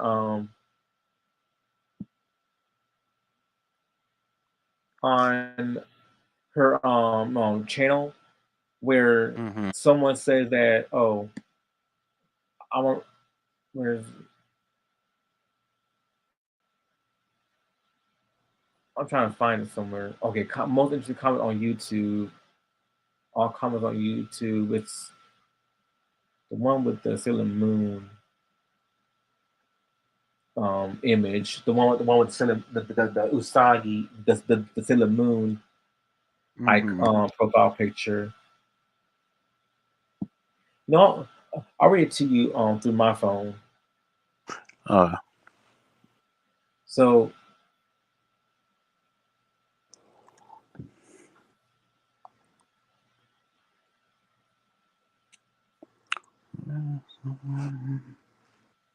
pretty much what this you said, um he or she said that I feel like this I feel like this realization really hits you once you become a young adult. You suddenly realize that your childhood is behind you and your teen years are over, and Mm. there's no turning back. you can't you can't relive it. You only have the Right. memories left that you go back to once in a while when adult life feels too overwhelming. You Mm-hmm. feel like you feel like an adult child because you'll never be this young again. But it's also the first time you've been this old, and it's also confusing, and time never really lets you breathe. Really, the anxiety and stress that comes along with this epiphany are crushing. As the line as the line in the song says, "What if everything else stayed the same for my whole life?" I think I think that's what I fear the most as well. Right. Yeah, so very on very honest lyrics, very honest I because agree. that's how I feel sometimes because I feel very nostalgic as well because Mm-hmm. I always go I, I, I, I I always have conversations with people saying was it like back in the old days where life was much more simpler, but at the same time we can't go back to those old days they're because they're all like because even though we have the memories of them, we can't go back we can't go back because you know times have changed. Exactly. Time time time is different. Like yes the present day we live in now is shitty because of because of all this you know woke all this PC stuff and people dying left and right. Mm-hmm. We like we we can't go back to the old days and relive those moments because why? Because we have to we have to think about the present as well because the present means so much more means so much just as much as the past Mm-hmm. and and that's a very hard thing to a very hard thing to deal with to come to terms with because so many people in their early 20s stay in that nostalgia because let's face it, some of them are afraid to grow up. They're afraid to grow up. Right. They're afraid they're afraid of change Mm-hmm. because once things change, they're not gonna be the same as they used to be back in the old days because the old days were much more simpler. But well, no, scratch that. The old days have had just as much problems as the new at the current days. But while I'm saying that people, they people get people feed on nostalgia because let's face it, they just like the old days because it was much more simpler, much more relaxing, and Right. and it was much more fun back in the old days compared to the current days. Not that the current days is still fun. There's still some fun stuff happening in the current days. But what I'm saying is that Uh-huh. people get wrapped up in nostalgia, and you just gotta tell yourself we can't relive those moments. We can't go back to those moments. We only got the memory of them, and and we have to stick in, and we have to deal with the current timeline because again, the current life is just as it's just as important and impactful as the pre at the past. So Exactly. that's why this song is so relatable to Yes. anybody, not just 20-year-olds, but people in the 30s, 40s, 50s, or people who are much younger, like kids, teens. Mm-hmm. That could definitely relate to this song because it's an eye opener to anyone who feels nostalgic, but at the same time they have to live in the present day because again, the present day is just as crucial as the past. So very dope song. Yep. Yep. Very dope indeed. One of the best songs on his album. Right. Now, track 13 is Sweet Dreams, or no, Sweet Dream. Um, Again, a very dope track right here, where it just talks about insomnia, where the lyrics go like this: Is it too much to ask for a sweet dream? Need to stay back from my feelings. Life is not so bad when I'm sleeping. Is it too much to ask? Too much to ask for a doom, doom, doom, sweet dreams. Doom, doom, doom, sweet dreams. Like, love the song. Love the lyrics. 4:55. Everybody else is snoring. My heavy eyes, I can never seem to close them. My running mind just can't catch when it's going. Is it late at night or is it early in the morning? Only so many sheets a girl can count. Pocket these counts burning out. I try to meditate all the way, but damn it, it's too quiet now. Daylight helps to drop my head. Moths hiding on my bed. They bother me with all kinds of things like where do I go when I'm dead? Like very dope lyrics and and like I said, the whole song refers to insomnia. Right. Like pretty much the whole yeah insomnia because the focus on the idea of sleep and the ways in which it can be both inviting and invasive. The song opens Mhm. with the lines 4:55. Everybody else is snoring. My heavy eyes, I can never seem to close them. My running mind just can't catch it when it's going. Is it late at night or is it early in the morning? Here, Kara describes the paradox of wanting to sleep but being unable to do so as the world around her quiets down to rest during the night. Kara moves on to describe the ways in which she tries to cope with the sleeplessness, including counting sheep, meditating, and turning to the daylight to distract her mind. Right. Despite these efforts, she still finds herself plagued by anxious thoughts and doubts as she sings about monsters under the bed and worrying about what happens after death. Throughout the song, Carr repeats the refrain: "Is it too much to ask for a sweet dream? Need to step back from my feelings. Life is not so bad when I'm sleeping. Is it too much to ask? Too much to ask for a sweet dream? For a sweet dream." This highlights the importance of sleep as a respite from the struggles of day life, Mm-hmm. daily life, and the desire to find peace and comfort in dreams.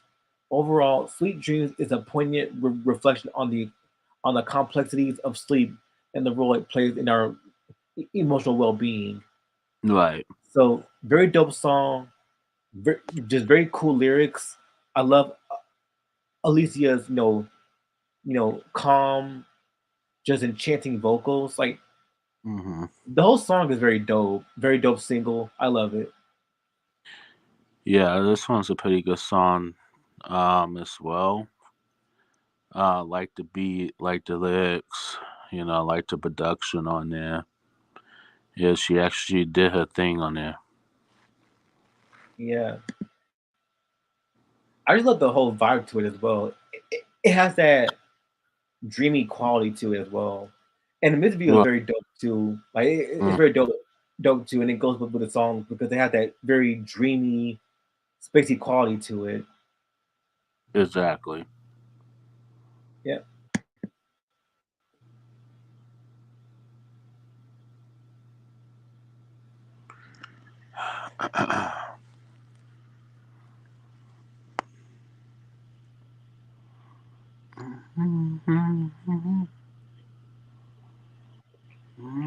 Now track 14 is "Find My Boy."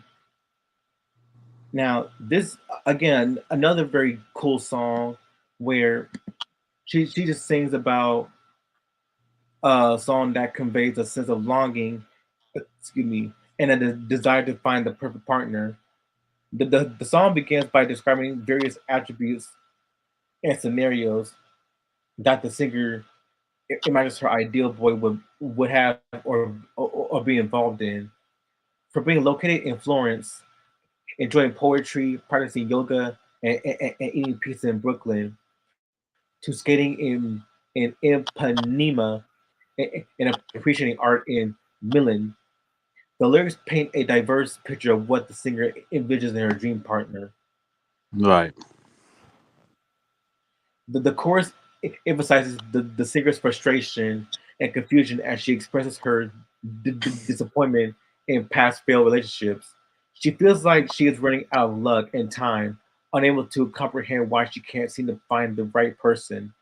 The verses continue to explore different situations that the singer imagines her dream boy might be in, such as laughing on the rooftop with friends, trying to quit smoking in a, in in LA, or singing to himself in a bar in London.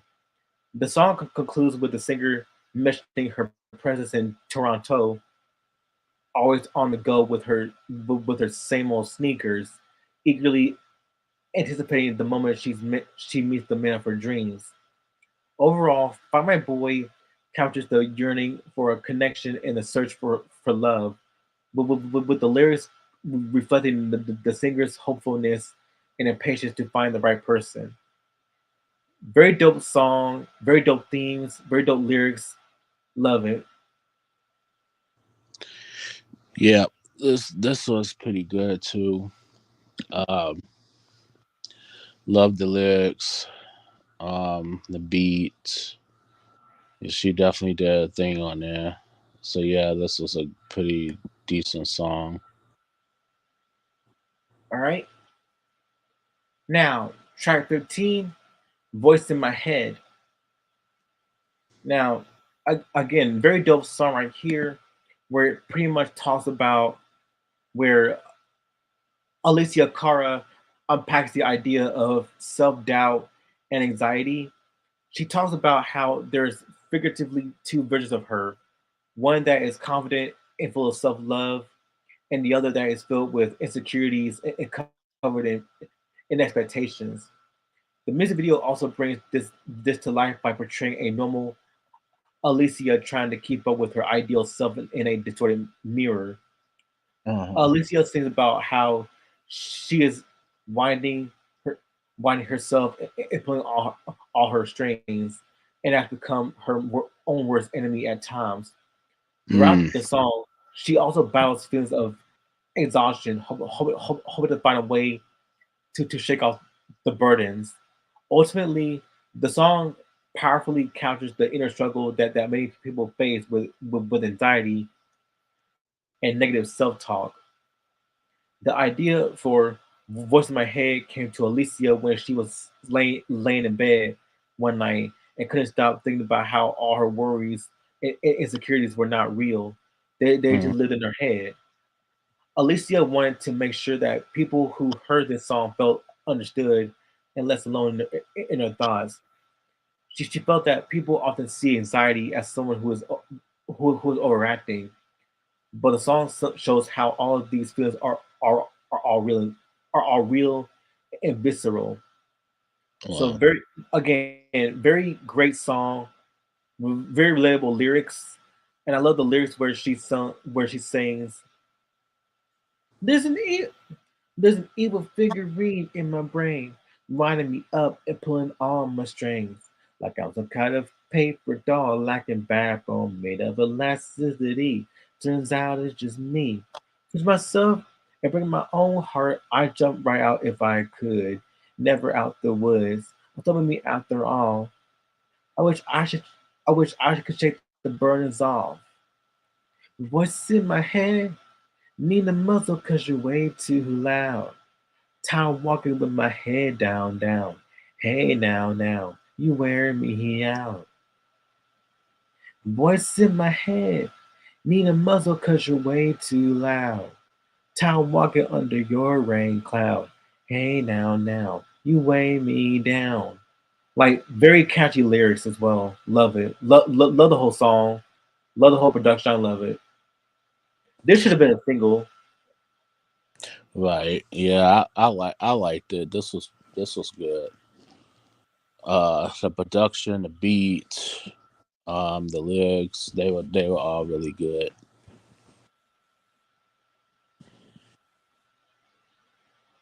All right.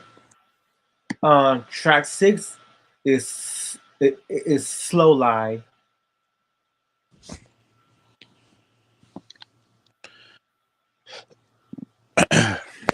Slow Lie. So this one talks about a person who is not being truthful about their feelings and intentions. She states that while they don't mean much to the person, they dress up the little things to make them seem more important than they are. She feels like she's seeing right through this person's facade now. Furthermore, Alicia has moved to a new city where everything is different, but this person has stayed the same. They promised they never changed, but now they're slowly slipping away from her. The title "Slow Lie" refers to this gradual change that is happening, which is the opposite of the constant and unchanging thing that was promised by the person.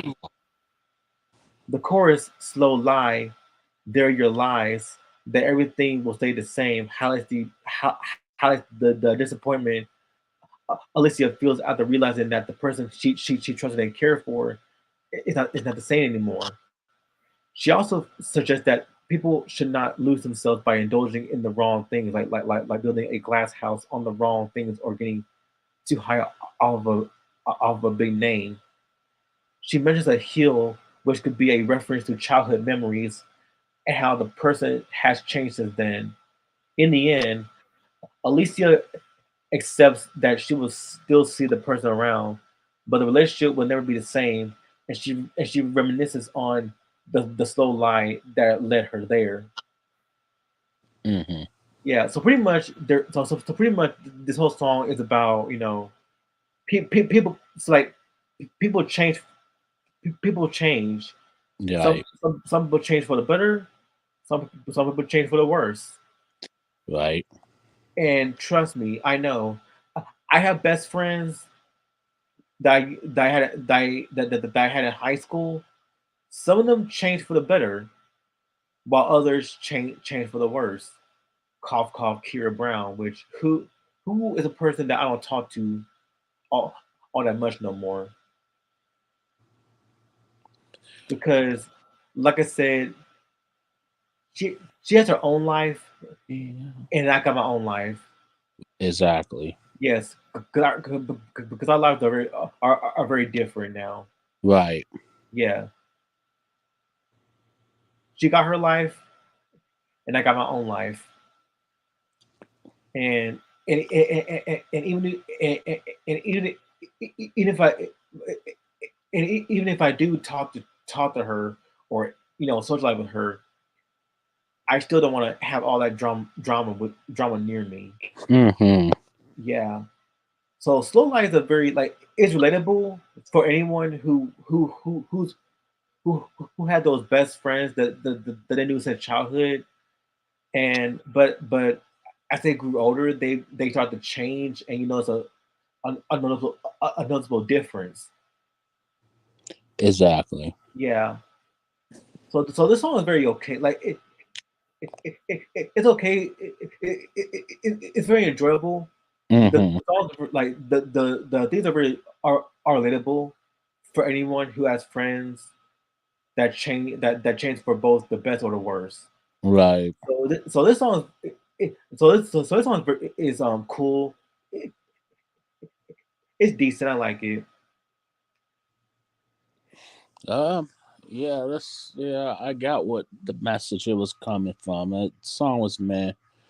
It was okay. It was alright. Yeah. This one I didn't really care too much for. But I got what the message was saying though. Yeah, like it's a cool it's a decent song. Not really one of my favorites, but it's a decent song nonetheless. Mm-hmm. Like like the production right here is like it's very soothing and calming. Like you could definitely like take go on a walk Right. on a nice walk and just listen to the song because it's very calm. Exactly. Yeah, so it's a pretty so it's a decent song, Right. very decent. I agree. Track 17, "You Let Me Down." Now this is a very dope song right here where she's pretty much talking about until this thing loads up, So, but this song, "You Let Me Down," she's talking about the pain of loving someone who constantly disappoints you.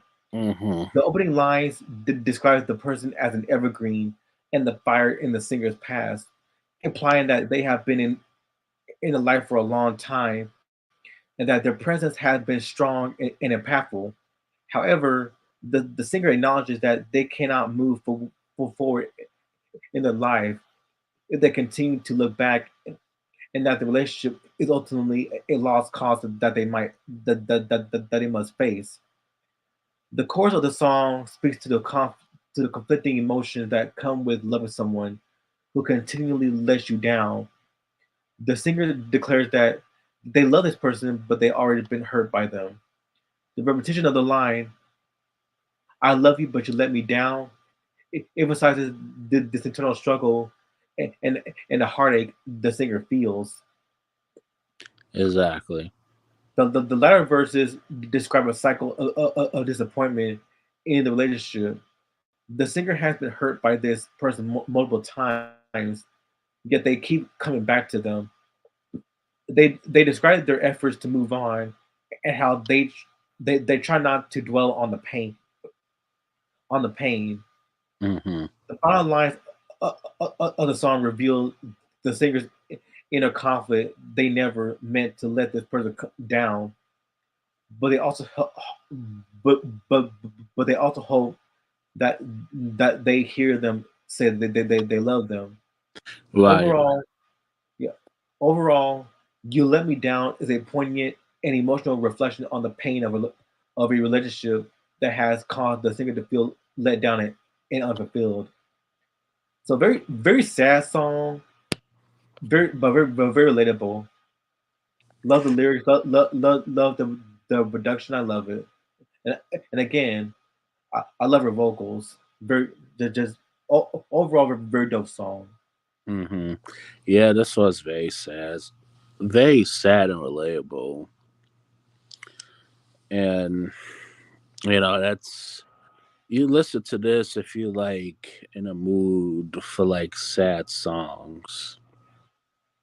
If you feeling down and all that stuff, and all you want to listen to is sad songs, this song is definitely relatable, especially for that.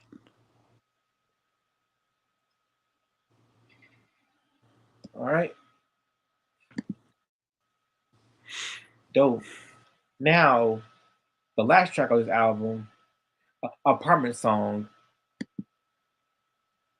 very dope song, and in a very nice way in a very nice way to end off the album.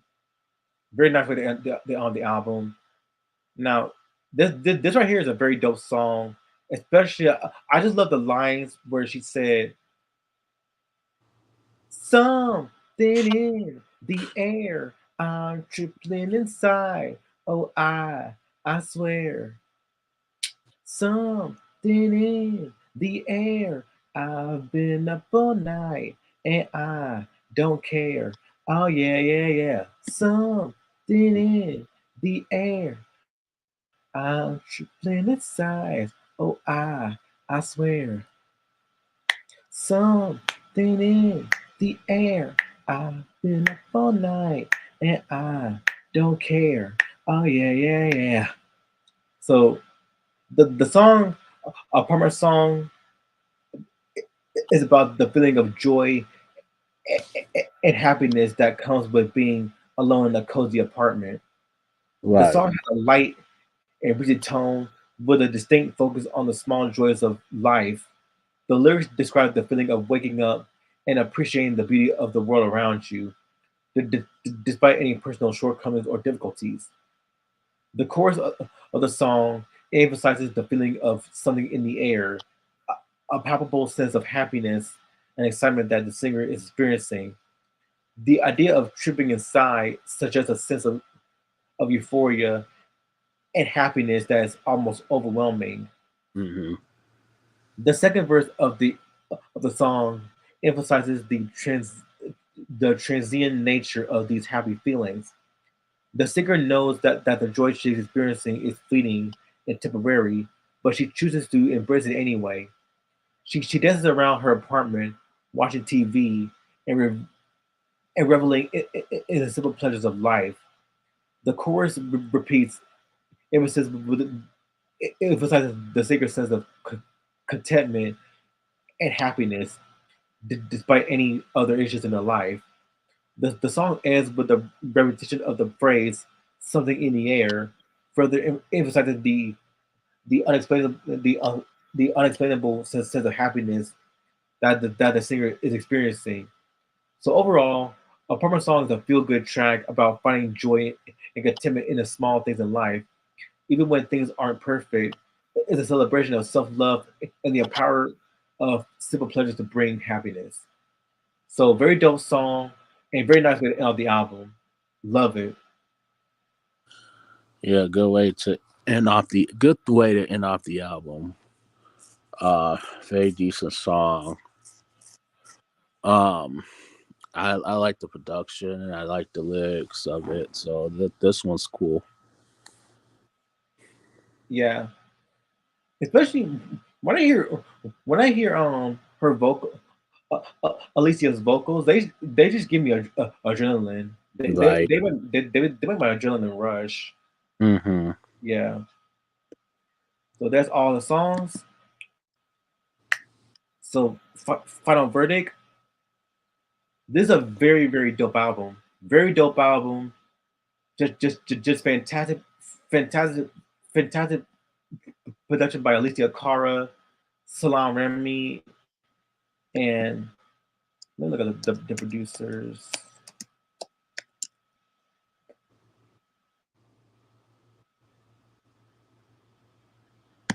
Go back to Wikipedia.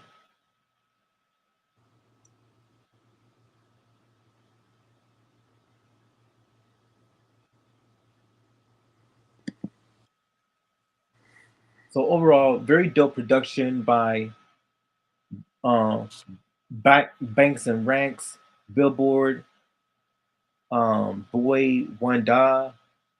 I don't know who that is. Cameron Bright, Doc McKinney, Don Mills, Dylan Wiggins, Greg Greg Kirsten, Halatrax, Jake Torrey, Joel Little, John Levin, Mike Wise, Salam Remy, and you'll get the producer. So very dope production, very dope album. I love Alessia's flow on this one. I love her vocals as well, and I just enjoy the things of how of introspection, healing, and love, and self reflection. Mm-hmm. And this is one of those albums like that. If you love albums like The Velvet Rope by Janet Jackson, or if you love what's another one that dealt with introspection. But if you love albums like The Velvet Rope, or if you love neo soul albums like neo soul artists like Alicia Keys, Erica Badu, Right. then you will love this album. Like Mm. this is a very underrated album. Very underrated by by an extremely underrated artist, Right. Alicia Cara. And with that being said, I'm giving this album a big thumbs up because this is a very dope album for anyone who has been in that situation where when they reach when they come of age, Mm-hmm. they start to experience a lot of issues within their lives, and they want to practice self love, healing, and understanding the world around them. This is the album for you. Um, I give a thumbs up as well too. Like the production. Um, Alicia Cara, I think she, did her thing.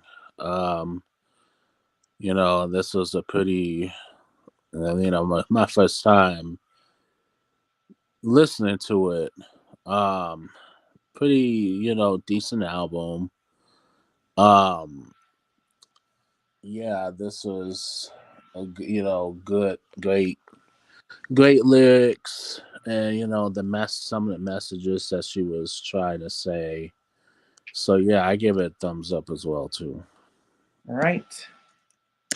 Then that concludes Alessia Cara, and we're gonna go into Jessie Ware. That that feels good. Do it again. Do it again. That feels good. Do it again. Hold on, I'm gonna go in the den right quick. Okay.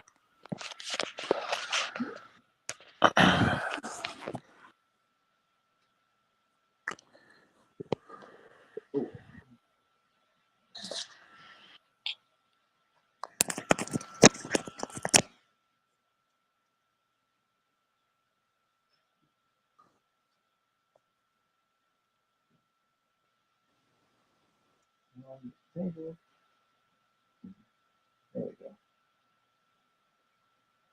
So I'm going to bed soon.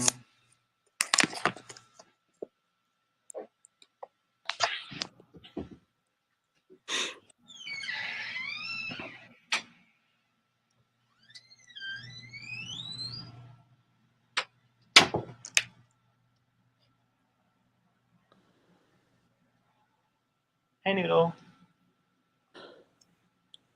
Yo.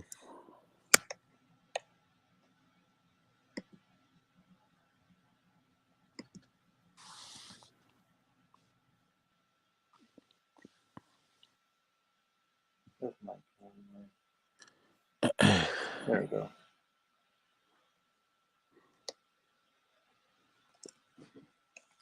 My cat. See.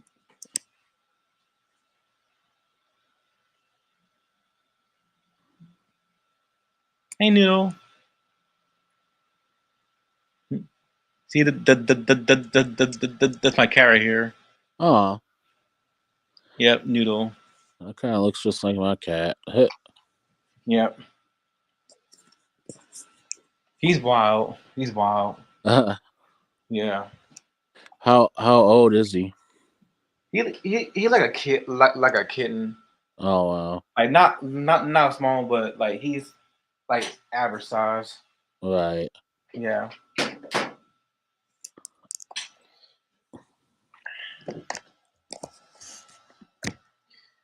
So Jessie Ware.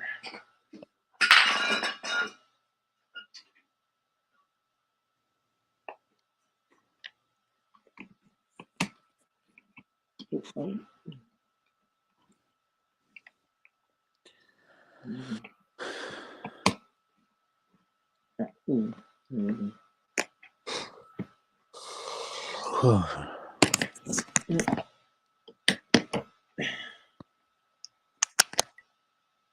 I'm gonna get my play out of the room. I don't want no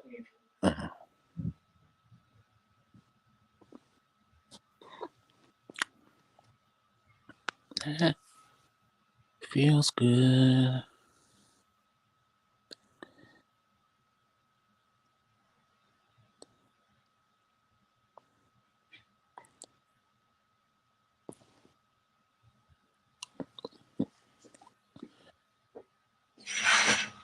That's the way to make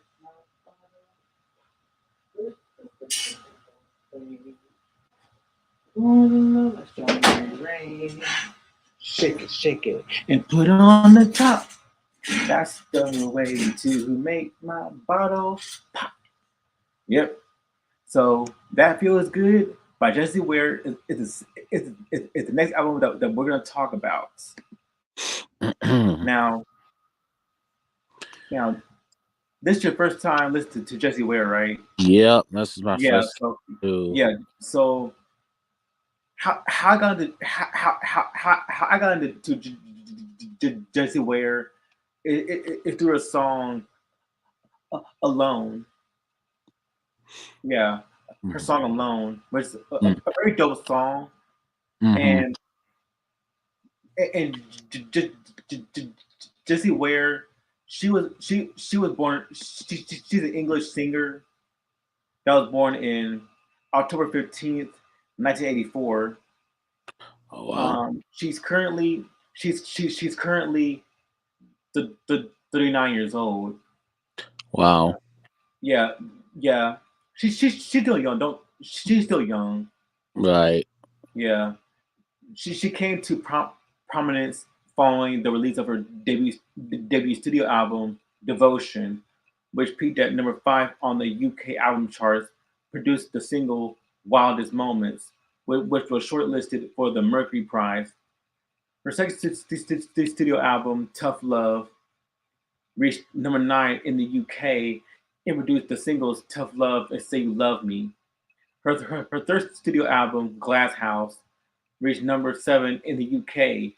And in 2018, Ware began hosting co-hosting the Table Manners podcast alongside her mother Lenny.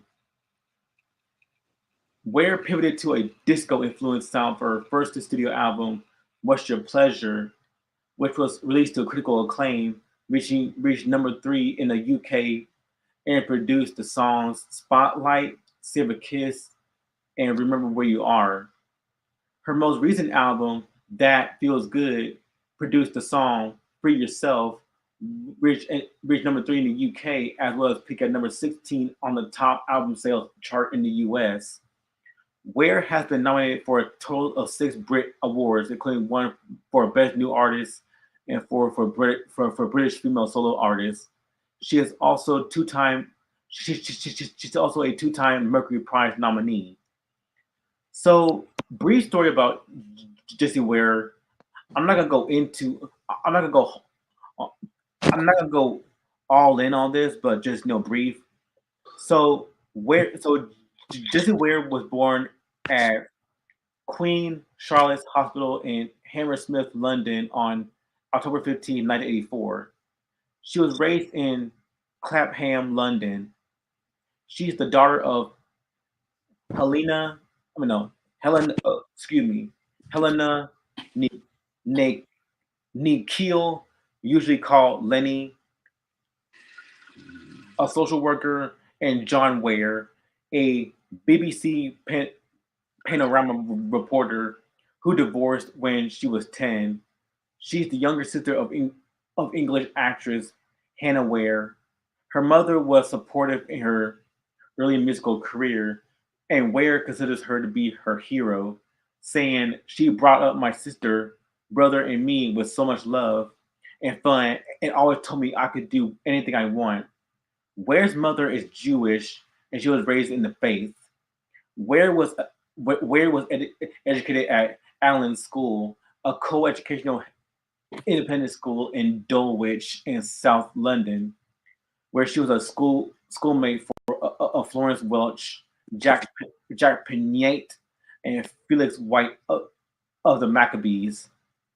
She then attended the University of Sussex, where she graduated with a degree in English literature.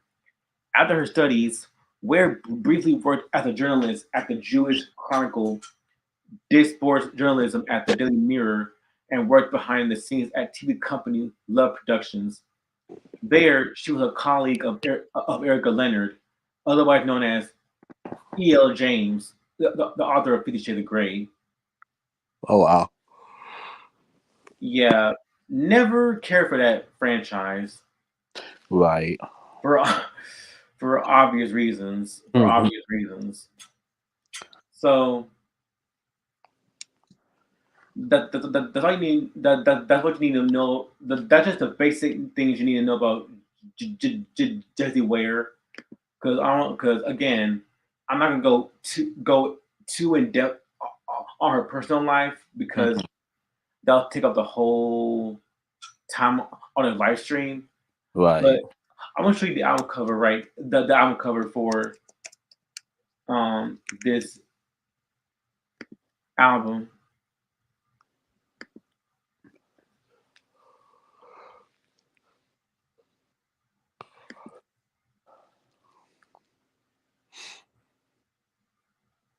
Unshare this. Let me unshare this. Go back into StreamYard.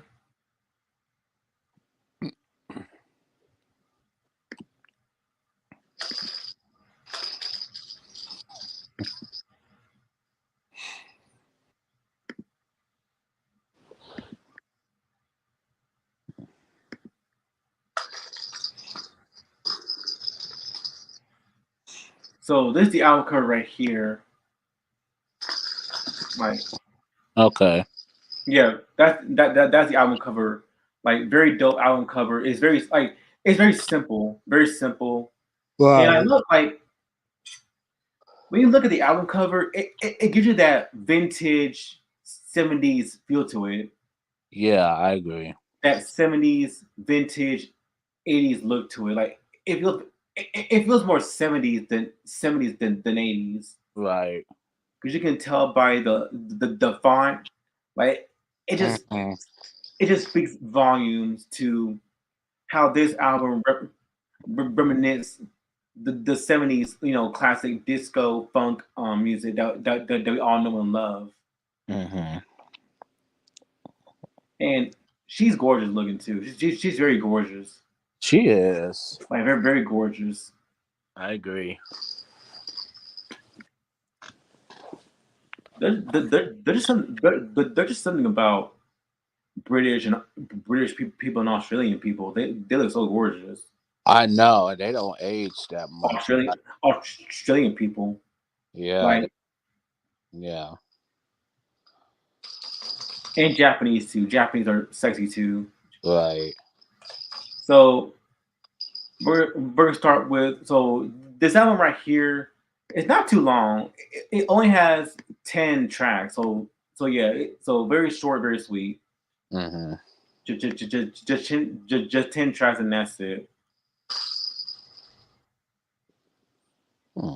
So we're gonna start with the title track and it's that feels good.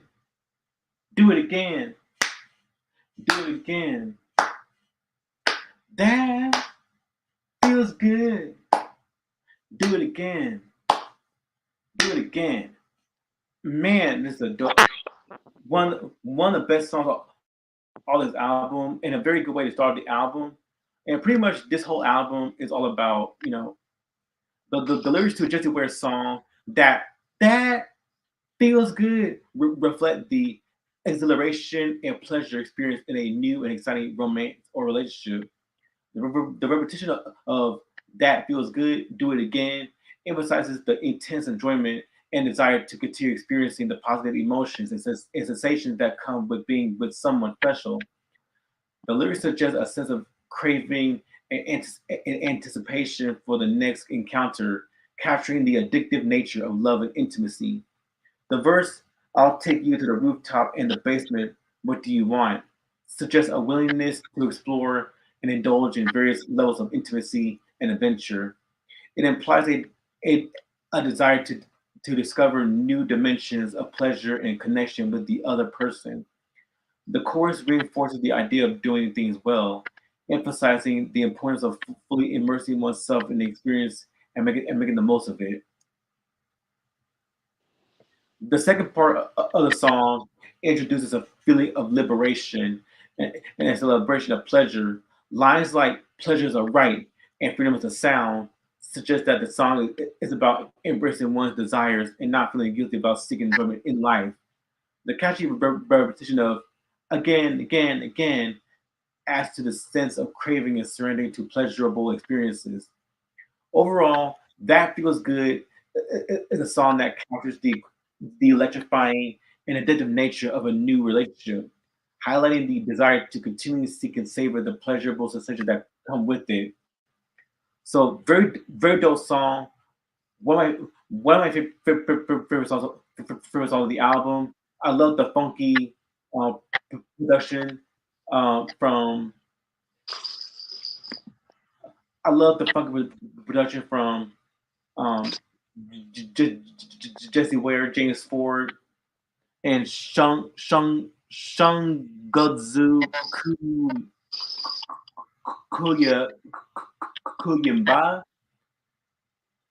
I don't know who that is. That's a hard name to describe. That's a hard name to pronounce. Right. And Daniel Parker. So I love the production of that out of this song. Very Mhm. dope song. I love it. Yeah, this is a feel good song actually. This is kind of lively, and this is like a nice change of pace. I love the production. I love how she sings it. I'm surprised I never came across this singer before. So she definitely got some talent. I will say that. So pretty dope song. Yeah, she do. Yep, she do. Like, like sh- she can prove. Like she proved that that current music can sound just as fresh and exciting as the old music. Mm-hmm. Like, I don't understand. Like that's the thing about these R&B artists is like because I watched have you watched Reg's review on Sam Smith? No, I don't think so. Yeah, because well, I think because Try mentioned in that review that these R&B artists, these black R&B artists like Tyrese and what's his name? I can't remember. I don't remember his name, but Tyrese and well, Tyrese. Well, I would say I was gonna say like these black artists that from our generation, Mm-hmm. like they were complaining they were complaining that these newer artists like Sam Smith and Adele are getting promotions and they got salty over it because they think, oh, Sam Smith and Adele are are at fault that the R&B sucks now. Which no, it's not. That's not true. The reason why Sam Smith and Adele and all these other white artists such as Jesse Ware, David Bowie, George Michael, and also Justin Timberlake, the reason why they're hitting the charts is because they're coming out with very great R&B music, I agree. and you over there and you Tyrese is just complaining because Oh you God. have not you have not dropped one good album since like probably like the 90s, like probably the early 2000s, because I don't because let's face it, I never caught. I never listened to a whole Tyrese project like that. So, but Right. at, at the same time, you can't just rant about Sam Smith and Adele or Jesse Ware or George Michael, Justin Timberlake, Tina Marie or Taylor Dane getting making very good music because you're not coming out with very good project yourself. Right. And Like another. you know what I'm saying? Like Yeah. that's not Sam Smith's fault. That's not Adele's fault. That you're not coming out with great material. And let me tell you this. Mm-hmm. Let me ask you this. Mm-hmm. When was the last time Puffy dropped a classic album? Oh God. Hey, When, I when was the last decade? When was the last time Puffy dropped a classic album? 90s maybe, maybe if that. I mean, with Puffy, it's just with him, like I don't even consider like people when people say Puffy is like one of the greatest of all time, I kind of disagree. I mean, I he's not. Nah, well, I mean, Puffy. Well, but when he actually produced, like when he was an actual producer, like he gave us hit. Well, he gave us classics like Mary J. Blige, but Right. 401, My Life. Yep. Those Yeah. are, those are classic albums Oh yeah. because you know why? Because Puffy was he was an actual producer, actual Yeah. keyword Actual. actual. Yeah. That made those albums a hit, Yeah. a classic. Like what's the 401, Yeah. My Life, Right. Faith Evans, Yeah. Faith Ave- Faith oh, Evans. Faith We Evans. can't forget Faith Evans. That's But a, and, that's a and not to mention like No Way Out.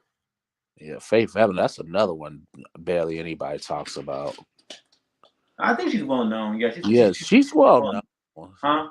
Is she? Yes, she is well known. It's just that's another one that I don't hear a lot of people like Yeah, you mention. don't hear a lot of people talk about her, but she's well known. Like Yeah. yeah. But I'm saying like those are the artists like Mary J. Blige, Janelle Monáe, or Faith Evans. Like Mm-hmm. they are putting out real like very good music now. Like Janelle Monáe or Faith Evans. Well, Faith Evans, I don't know about Faith Evans or Mary J. Blige, but I'm talking about like when he was actually doing his damn job and not just Right. being a snake. Like or in other words, don't he's just taking everyone. He just giving like people just are just giving him too much credit Mm-hmm. that he does not deserve because Puffy is not a legend that people make him out to be. Right. He's not this sugar daddy. If you want to say that, Right. he ain't no sugar daddy because um he has he's very flawed. He's very flawed, and we know and there have been a lot of rumors, like a lot of speculation that he may be that he may be part of that that whole Pac murder case. Right. Yeah. So yeah, like yeah. So yeah. If they're true, then he's going to jail. I agree. Yeah, because like what Reg said, it's going down for Puff. It's going down for Puff. Yeah. That should you know what that should have been Reg. That could be like one of Reg's diss tracks. Right. Yeah, that could be one of his diss tracks to Puffy is it's going down for Puff Right. like that. I agree. That could be that could be that could have been an awesome diss track that Reg could do. Yeah, that's It's true. going down for Puff. Yeah. Like have that Grammy beat to it. Right. Yeah. Yeah. Yeah, I want to say something about Tyrese and how he's like. All right, Tyrese. He's jealous of everything and everybody. And that's number one. And two, like yeah, people like George Michael and Justin Timberlake. I mean, you also got to remember too. They came from bands too. So Yeah, like this is like to me, he's more pop dance. That's what I right. see. He's more pop and dance to And me. and then too, George, those are like different eras of Yeah, music. So George it's Michael like, came from the '90s, right? yeah, Yeah, George eight, Michael. yeah, he Tim was, Marie came from like the late '70s, the late yeah, '70s, early yeah, '80s, like '70s, '80s, and '90s. and early 2000s. Yeah. Taylor Dane, 80s. 80s. Yeah. That's an artist we need to talk about too. Taylor Dane. Yeah, that's another Yeah, one that's Taylor Dane. cool. Yeah, Or like expose. yeah, Expose. That's a good one. Too. Like expose. Like so, Blue Eyed Soul been around here for a long time. Yeah. It's nothing new. Blue Eyed Soul been around for a long time. Like Phil Collins. Yeah. Phil Collins, like he did Tarzan. Right. Yeah, Phil Collins, like Blue Eyed Soul been around for a long time. So It has.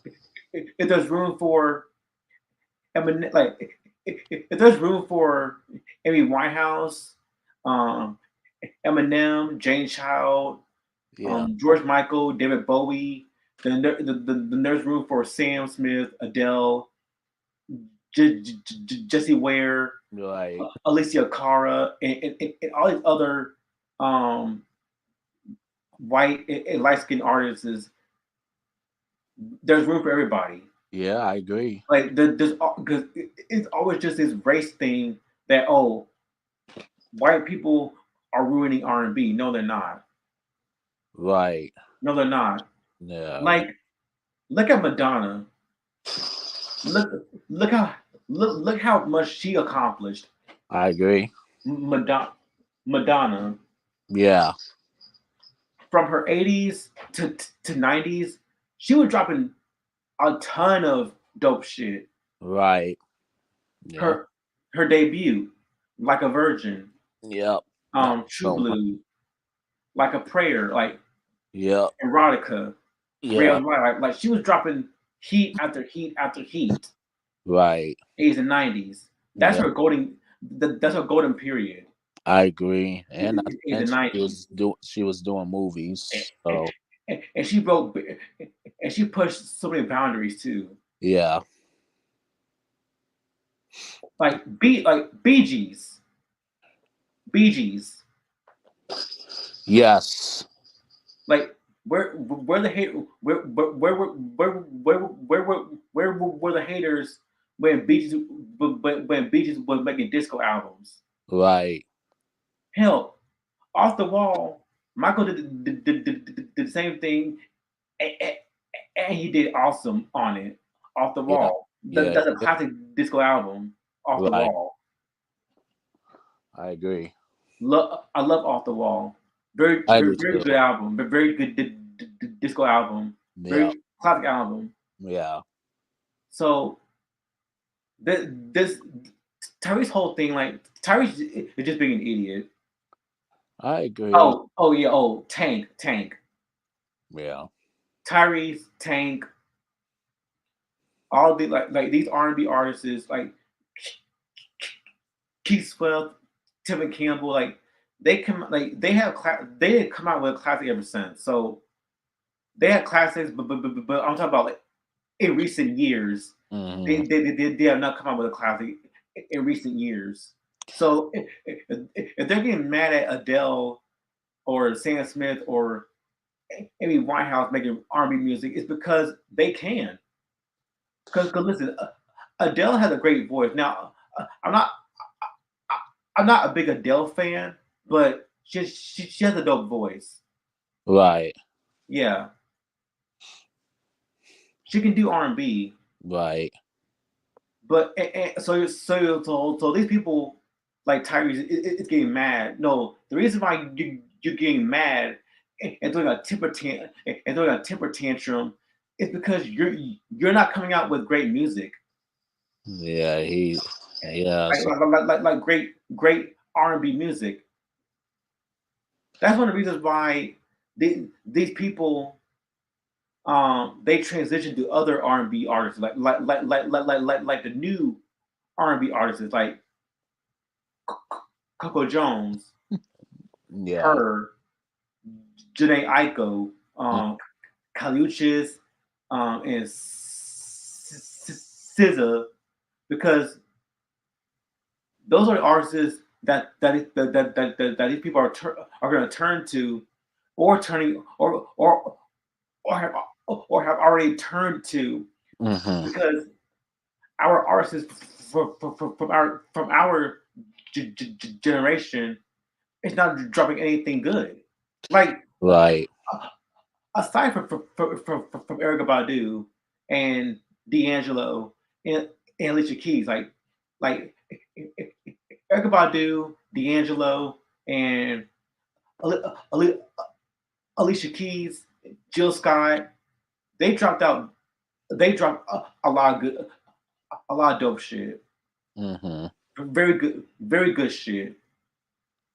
Right. I'm talking about people, but I'm talking about people like Tyrese, Tank, who are making such a huge deal about, oh, these white artists are coming in and they're topping the charts. The reason why is because they're making dope music I that agree. you're not doing right now in this era. Right. And when's the last time? And Tyrese too. When's the last time he's done an actual good movie? I wait.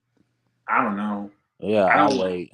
I don't even listen to Tyrese like that, so I don't know. Yeah, I like Tyrese when when he first came out. He dropped some pretty dope couple of songs though, but it's like he's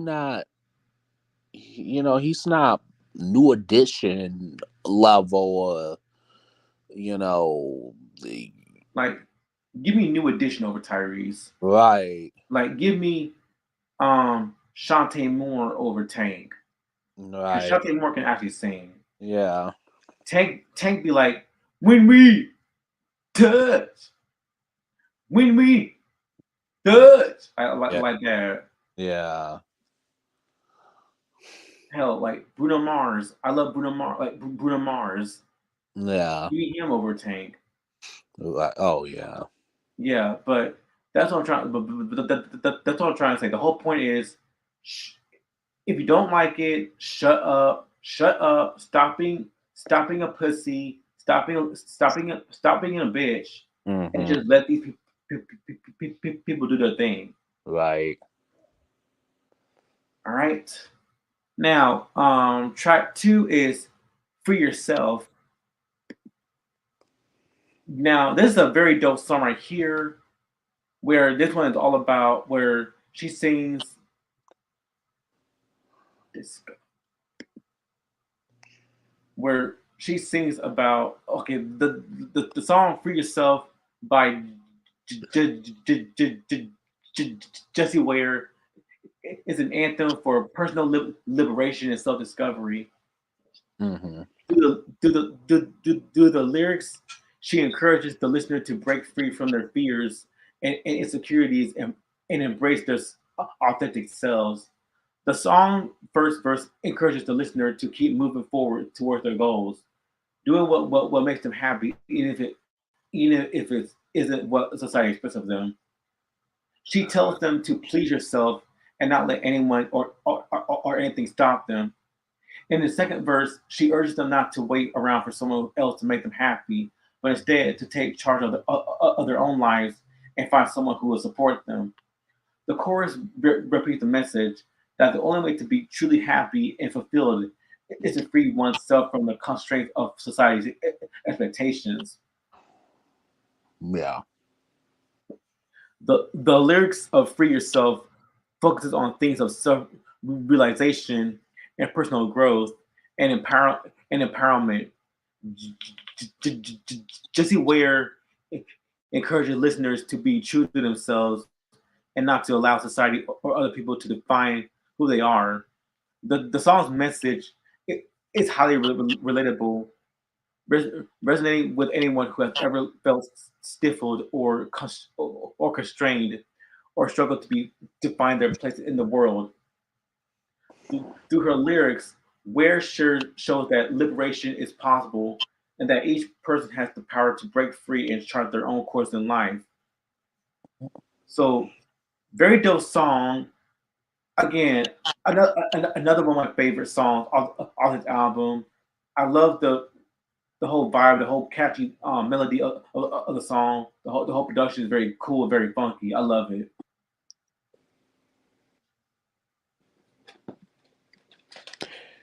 yeah.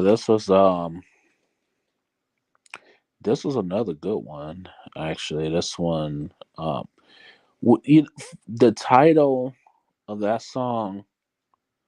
When I think of that song, when I think of that title, "Free Yourself," the first song that comes to mind is "Free Your Mind." That's what I kind of it. Not the lyrics, but it's just kind of with the story. It kind of sort of, with that. It's a relatable What? song too. Can you hear me? Yeah. Excuse me.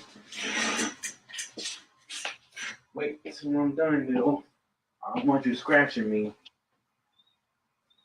Well, wait till I'm done. Wait. Mm. What are we saying? Yeah. So when I, what's the song "Free Yourself"? You know what? The first song that comes to mind. It's kind of not lyric wise, but it's like, relatable wise. The first song that it kind of reminds me of is "Free Your Mind" to a degree. Okay. You All right. know, and like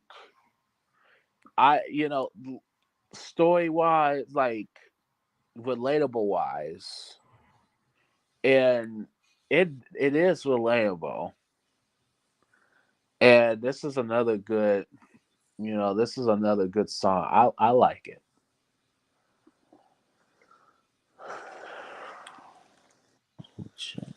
All right. So track number three is Pearls.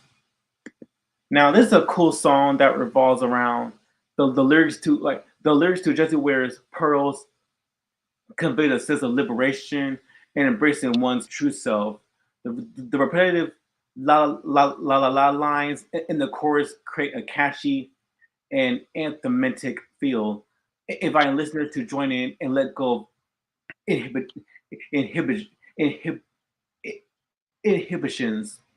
The phrase "shake it till the pearls fall," "shake it till the pearls fall," serves as a metaphor for breaking free from societal norms and expectations.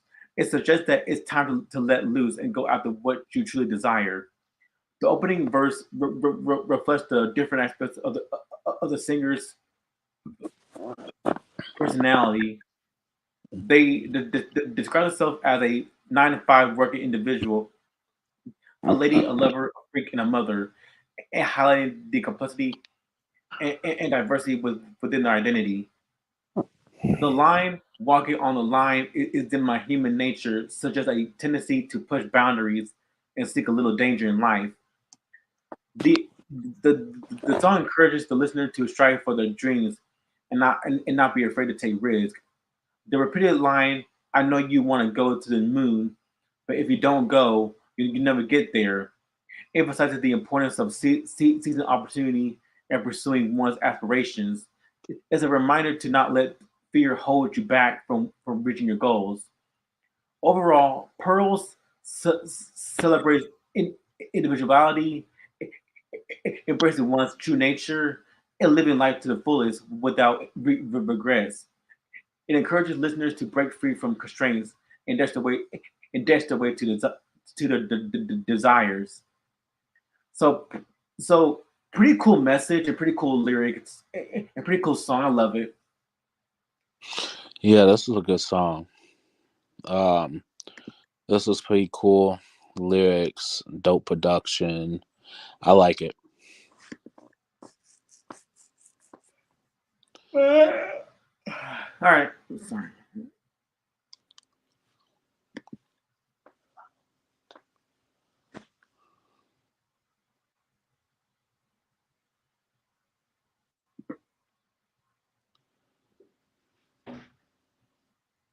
So track number four is "Hello Love."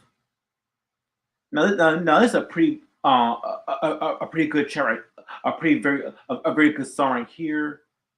I'm gonna wait till this loads up. There we go. So this is a pretty cool song right here, where it's about hello love, where the lyrics go like this: I don't know where you were, don't know what became of us, and I don't know what went wrong. Time it turned its back it turned time it turned its back on us. It's not that I gave up. I just stopped trying. I had my mind made up on no more crying. I thought tonight would just be me, myself, and lying. I guess I'm not the one that's deciding. Hello, love, all dressed up. What are you doing around here? I didn't expect to see you. Hello, love, I got both hands up. Yeah, you got me. You got me. You got yeah. You got me. You got me. You got me. And it feels so good to see you. Hello, love. Hello, love. Hello, love. So yeah, so pretty cool song. We're trying. What's the well? There's no me behind the song. Hello, love. So pretty okay. So pretty much. So hello, love.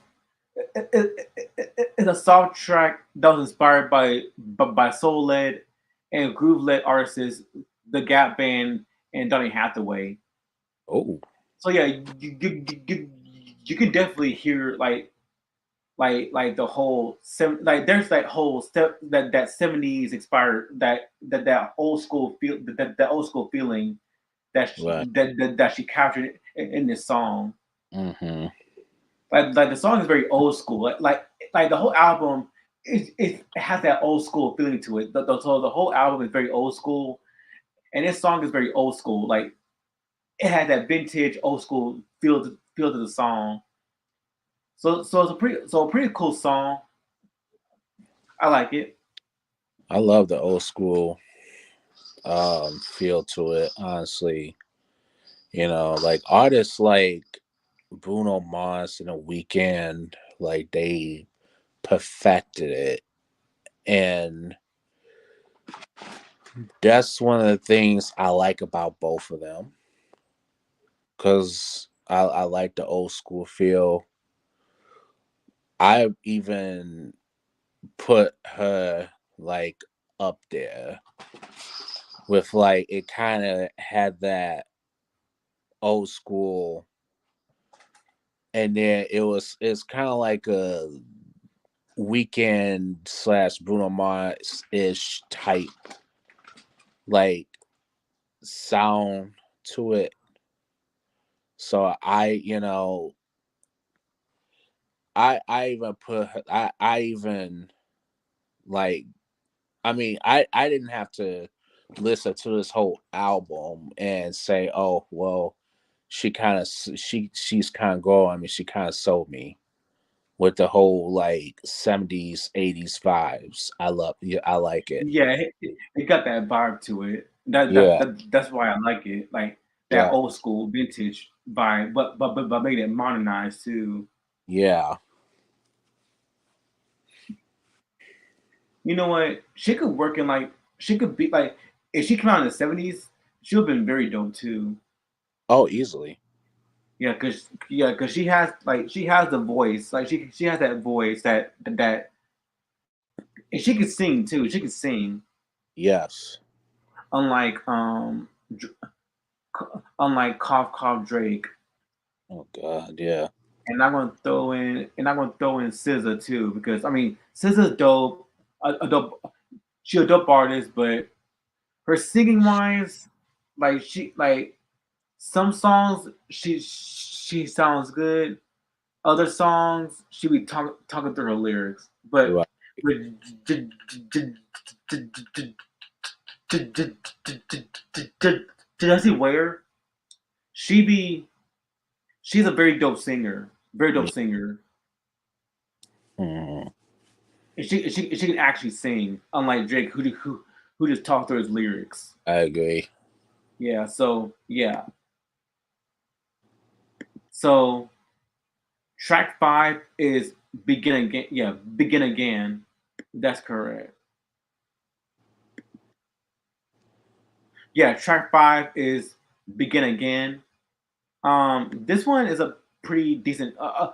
Yeah, this one, this one's a straight a straight track right here where this one's all about where it touches upon themes of self-reflection, longing for connection, and the desire for a fresh start.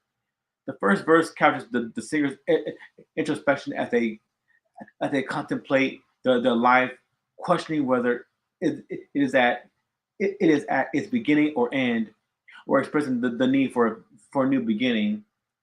The lyrics convey a sense of restlessness and the search for something more meaningful. The chorus highlights the contrast between the singer's realities and dreams. They express frustration that their realities often overshadow their dreams and wonder why genuine love seems to be distorted or filtered through modern technology. The lyrics could suggest a longing for something genuine and real rather than the artificiality that technology can sometimes bring. Hmm. The second verse continues to explore the singer's desire for a fresh start. They mention a new sun in the sky, perhaps symbolizing hope and renewal, and whether if the person they are searching for has also been seeking a reason for a sign. The repetition of the song, oh no, the repetition of the question why it emphasizes their confusion and frustration with the disconnect between their dreams and realities. The plea to begin again in the bridge and repeated throughout the song expresses the singer's yearning to rediscover their true selves and reconnect with a past version of themselves. It reflects a desire to break free from from the constraints and mon- monotony of life and embrace a new beginning full of authenticity and genuine connection.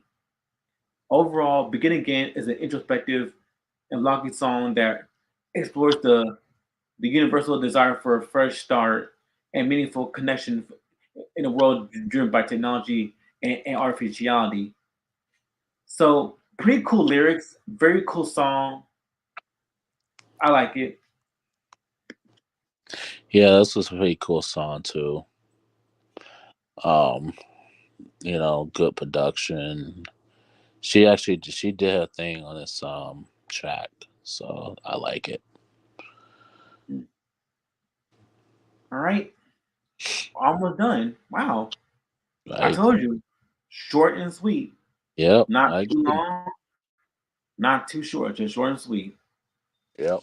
So track 6 is Beautiful People. Oh, it takes me there. Okay.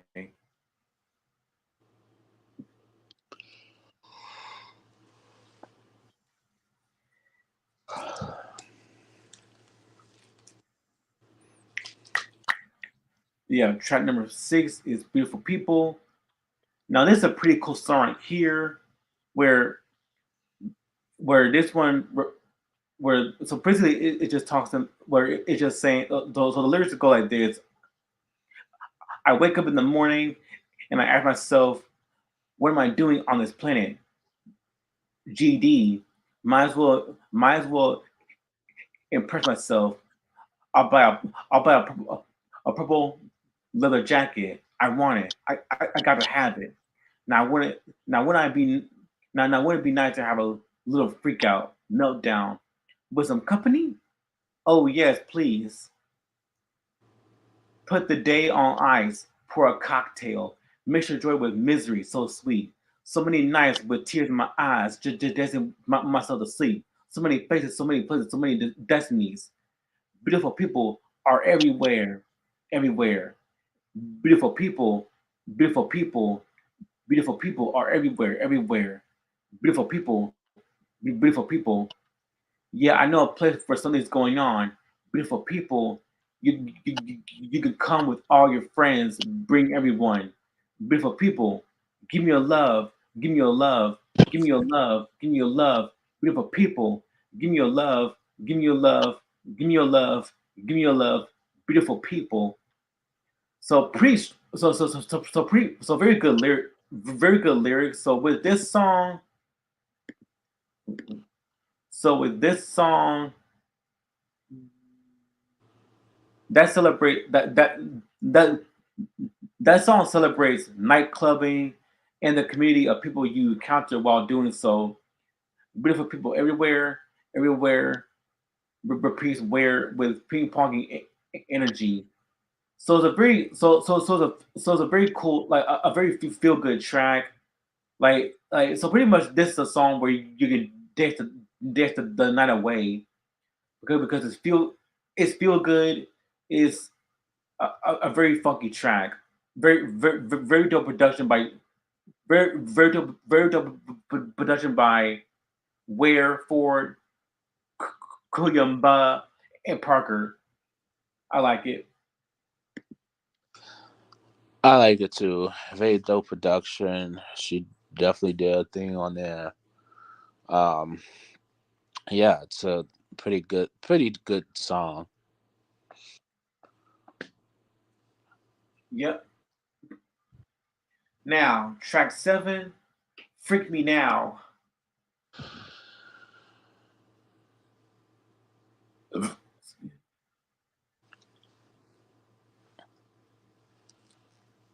Yep, track 7. Yeah, track 7 is "Freak Me Now." Very dope, very dope track right here. Where after this, there we go. Yeah. So this is a dance pop, French house, freestyle, um, new disco, diva house track.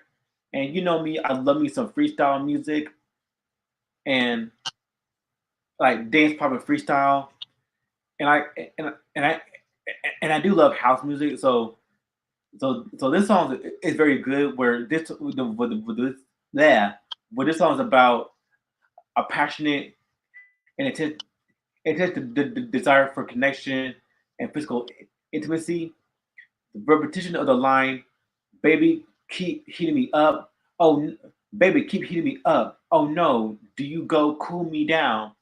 It emphasizes the urgency and intensity of the desire as the singer pleads with their partner to continue to ignite their passion and not let it fade away. The phrase "freak me now" further signifies the singer's craving for an uninhibited and wild experience. The lyrics also convey a sense of empowerment and confidence in one's own sexuality. The line, what makes you want to fly must be something but tonight," suggests that there's a special energy or chemistry between the singer and their partner that fuels their desire. The following lines, "The way that he makes you want to pack your case and leave tonight. I don't know what he does or doesn't do, but he cannot do it right," express a express a willingness to surrender to this intense attraction, even if the singer doesn't fully understand why it is so captivating. Overall, Free Me Now is a song that celebrates the desire, passion, and the uninhibited pursuit of pleasure, while also highlighting the importance of keeping the spark alive in a relationship.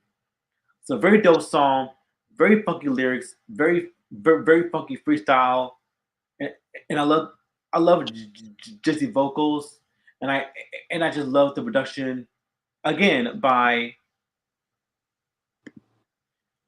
um, Ware, Coffee Jr. and Price. So very dope song. I love it. Yeah, I like the freestyle.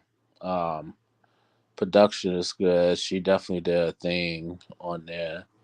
So it's just a pretty good song. Yep, baby, keep me. Baby, keep heating me up. Oh no, you don't cool me down.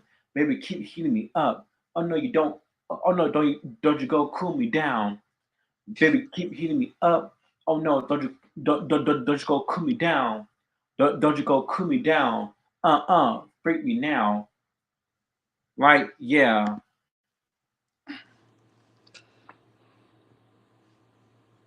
Now, track number 8.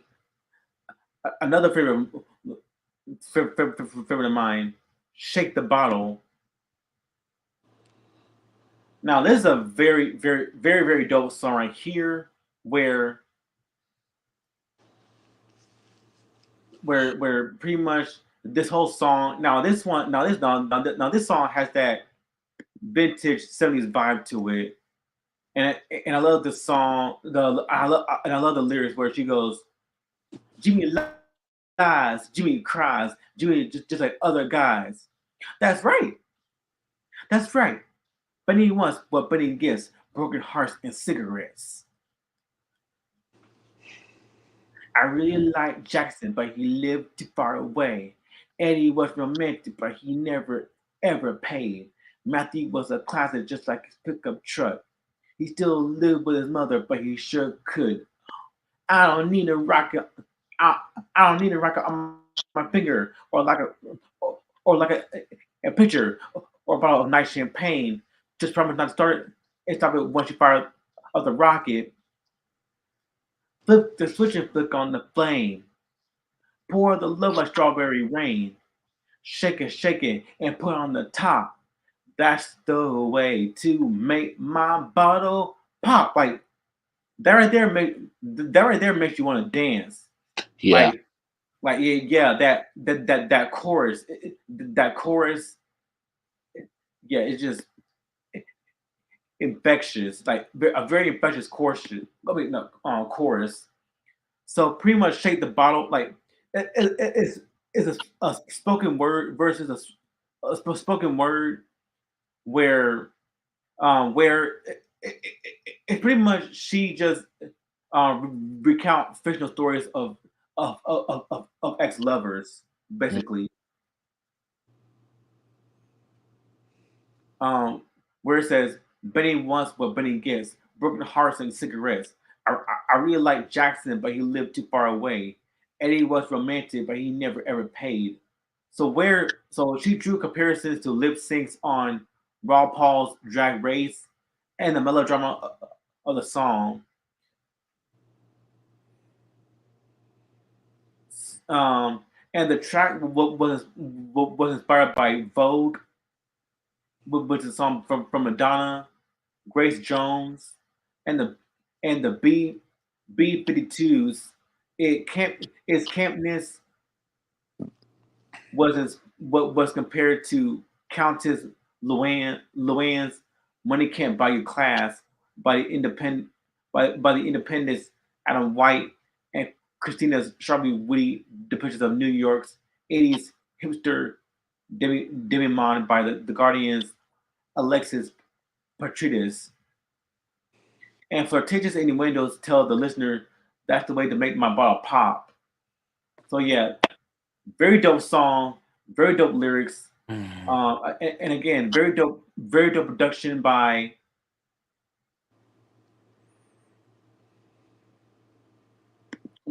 Okay, and very dope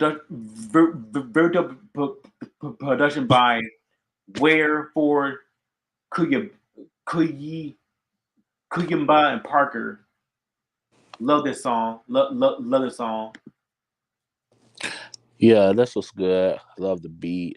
Love the production and the lyrics. She definitely did her thing in this one. All right.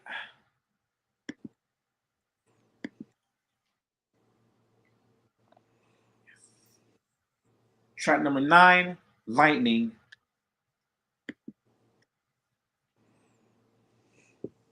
Now this is a pretty this this one but the this one right here is pretty straight, a pretty solid song.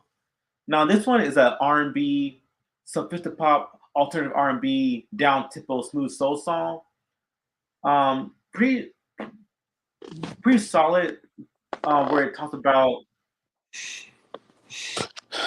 um, where the lyrics capture the intense emotions and vulnerability that come with being in love. The song starts with a plea for someone to give their all in the relationship, to truly see and understand the singer's needs. The lyrics suggest that love has the power to turn a nightmare into a dream, to provide comfort and stability in times of distress. It emphasizes the importance of a genuine and an enduring connection, right, rather than love being just a game. The chorus delves into the overwhelming emotions felt when loving someone who feels like a star in the singer's life. The comparison to lightning signifies the electrifying and powerful impact that person had. The singer acknowledges the intensity of loving this star and how it can be emotional but also incredibly fulfilling. Throughout the song, there's a sense of urgency and desire to stay in this euphoric state with a person, to soar together in love and hold on to that feeling. It asks not to be worn down unless it's in the pursuit of complete honesty and authenticity. The repetition of "Come on, little baby" further emphasizes the longing to stay connected and empowered in the relationship. Overall, "Lightning" by Jessie Ware captures the exhilaration and intensity of love, and how it can transform one's life. It explores the emotional highs and vulnerabilities that come with loving someone, and celebrates the electrifying impact that person has on a singer's life. So, pretty solid song, very dope, very cool lyrics, a very cool message, and very cool and very solid production by Ware, Cover Junior, Price. I like it. I like it too. Very dope message. Very dope production. Good sound. Um, I can dig it. All right, and the last track on this album is "These Lips." Now, this is a disco, Philly soul, Latin disco, dance pop, and funk song. Pretty nice way, a very good way to end all the album. And pretty much this also this talks about um that well the vinyl track the vinyl track "These Lips" closes the record with one last groove dose of escape of escapism with a spoken word intro hinting at bringing the record full circle. So yeah, so this is a very good way a very good way to end off the album, and it's a very sensual song too. There's there's some very sensual lyrics in this song, like baby, when you touch my body, everything feels so perfect. Hurry up, because I'm worth it. I'm worth it. You're worth it. If you want me, just want me. Show me you're made of magic. Send a signal to the stars and tell them where we are is where we want to be. Alone, all alone in fantasy. That's a place you don't have to be with me. Close your eyes. Keep them close to me. Satisfy my desires and needs. Baby, when you touch my body, everything feels so perfect. Hurry up, because I'm worth it. I'm worth it. You're worth it. If you want me, just want me. Show me you're made of magic. Send a signal to the stars and tell them where we are is where we want to be. So very cool, like very cool lyrics and very dope, like very dope lyrics and very cool yeah, very dope lyrics and very dope production. Again by Ware Ford, Ku Kuyumba, and Parker, and a very good way to end off the album. Yeah, I agree. Great way to end off the album. Production was great. Vocals were great. Sound was great. Yeah, good, great way to end off the album. All right. So that's all the tracks. So overall, this is a very good album. Very good album. And and recap, I love the production by James Ford, Daniel Parker, Clarence Coffey Jr., Stuart Price, Sarah Hewson, Coffey Jr., and Jessie Ware. So it's a total of, okay. Well, James Ford is Stuart Price, but there's all the other producers. So the total of one, two, three, four, five, six, seven producers. So it's only seven producers. So I love the production by Jesse Ware, James Ford, Shungozo Kuyumba, Daniel Parker, Clarence Coffey Jr., Stuart Price, and Sarah Hewson. And they all did a thing on this album. And one thing I love about the album, like I said before, I adore the 70s, 80s vibe to it. Hmm. Because to see where she knew how to bring, she knew how to combine that old school sound and make it modernized for newer people, Right. for the new generation. And she can show you that the new generation music is just as great and just as fresh as old school music. Hmm. So this is a very good album, and I would give it, and I would give it a thumbs up as well. Similar to the In the Meantime album by Alessia Cara. This is a very good album. If you love dance music, like dance music, disco music, funk music, you will love this album. So so the this album deserves a thumbs up. Yeah, thumbs up for me as well. Um, I definitely want to see more of her. Come out with more albums and stuff. I think she has strong potential. I know and she's big in the UK. Yeah, she's very underrated here. Yeah, She's very underrated. She don't get that much publicity in the states because she's from overseas, yeah. but Hopefully, she's a dope artist. yeah. Hopefully, one day, she gets much recognition here. Then, yeah, as much as she does, as much here, you know, than the UK. Yeah, That's the UK. So, um, definitely dope album. Productions. yeah, yeah. Like she did other projects, like Mm, like like like, like, like this, this is her newest project, but yeah, she did other projects. Like her very first album is Devotion. right. Devotion. Then she got her second album, Tough Love. Mm, Third album, Glass House.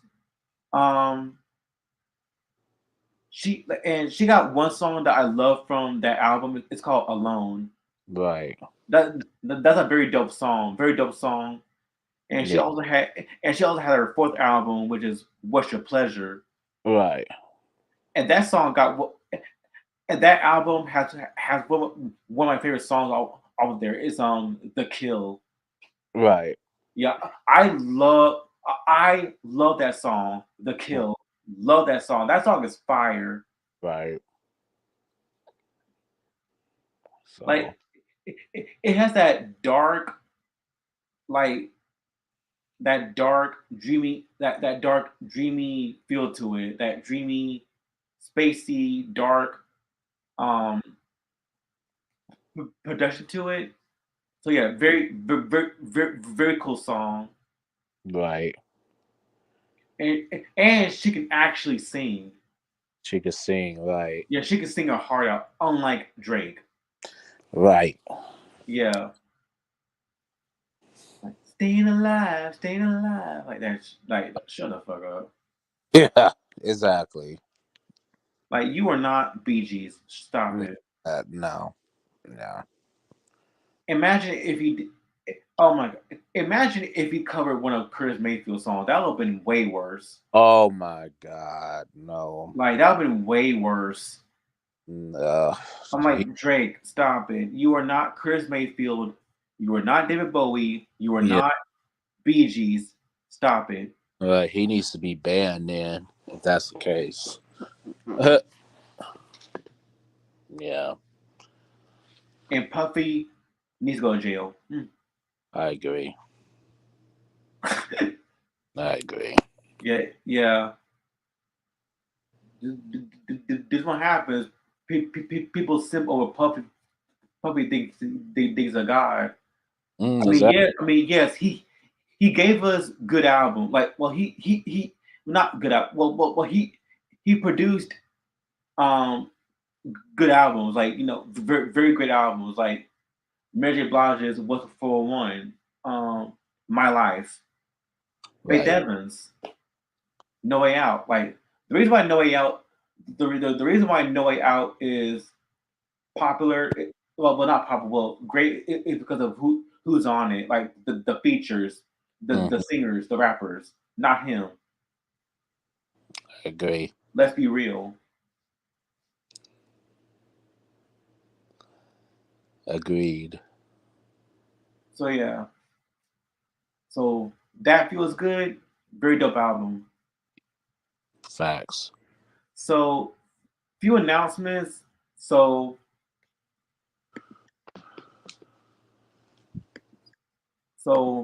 the next review is gonna be Margie Joseph's "Feeling My Way" and and Debbie Gibson's first album, "Out of the Blue." Mm. Then next review is going to be a triple album review, and that's going to be Oliver and Company's soundtrack and Billy Joel's two albums, Glass Houses and Innocent Man. Nice. So those are the next two albums that we're gonna do, and after those, well, the next the next two live streams that we're gonna do, then next then the next following two is gonna be Custard with their album Respect All Life Forms, and if you guys don't know who Custard is, that's an Australian alternative rock band. Mm. Yeah, and it has David McCormick, who is the voice actor of Bandit Healer from Bluey. Oh wow.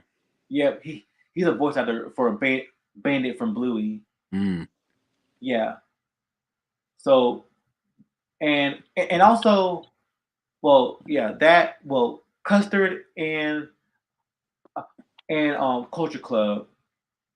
Oh nice. Yes, Culture Club with their album Color by Number. So that'll be another double album review as well. Mm.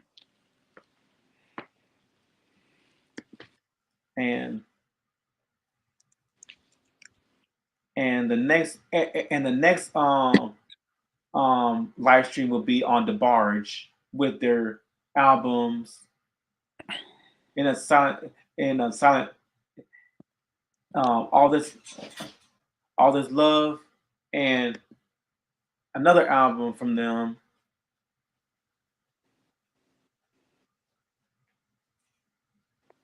In a Silent Way,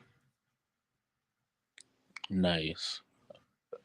if I'm correct. Let me see.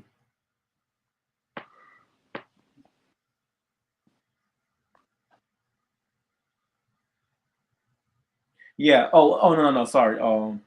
So yeah, the next okay. So the next two following reviews is going to be Custer's Respect All Life Form and Culture Club Club by Numbers.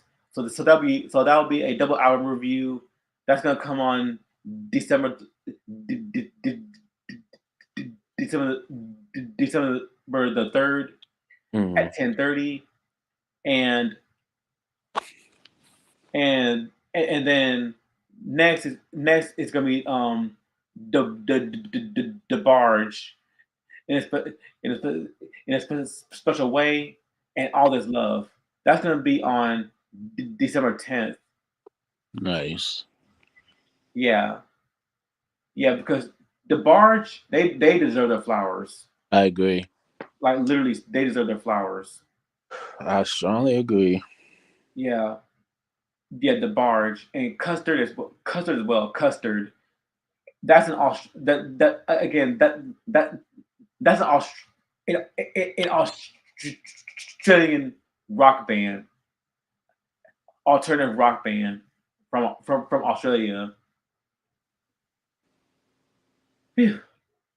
But for now, we're gonna focus on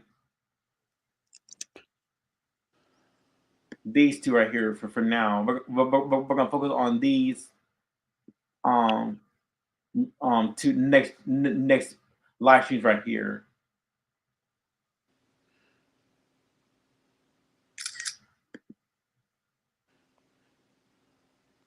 So that being said, I'm gonna end this off right here. So this has been a very dope review of both "In the Meantime" by Alessia Cara, and "That Feels Good" by Jessie Ware. Make sure you have these in your collection. And this Rishon Butler, It's Mike's movies. and I'll see you in the next live stream. Peace. Peace.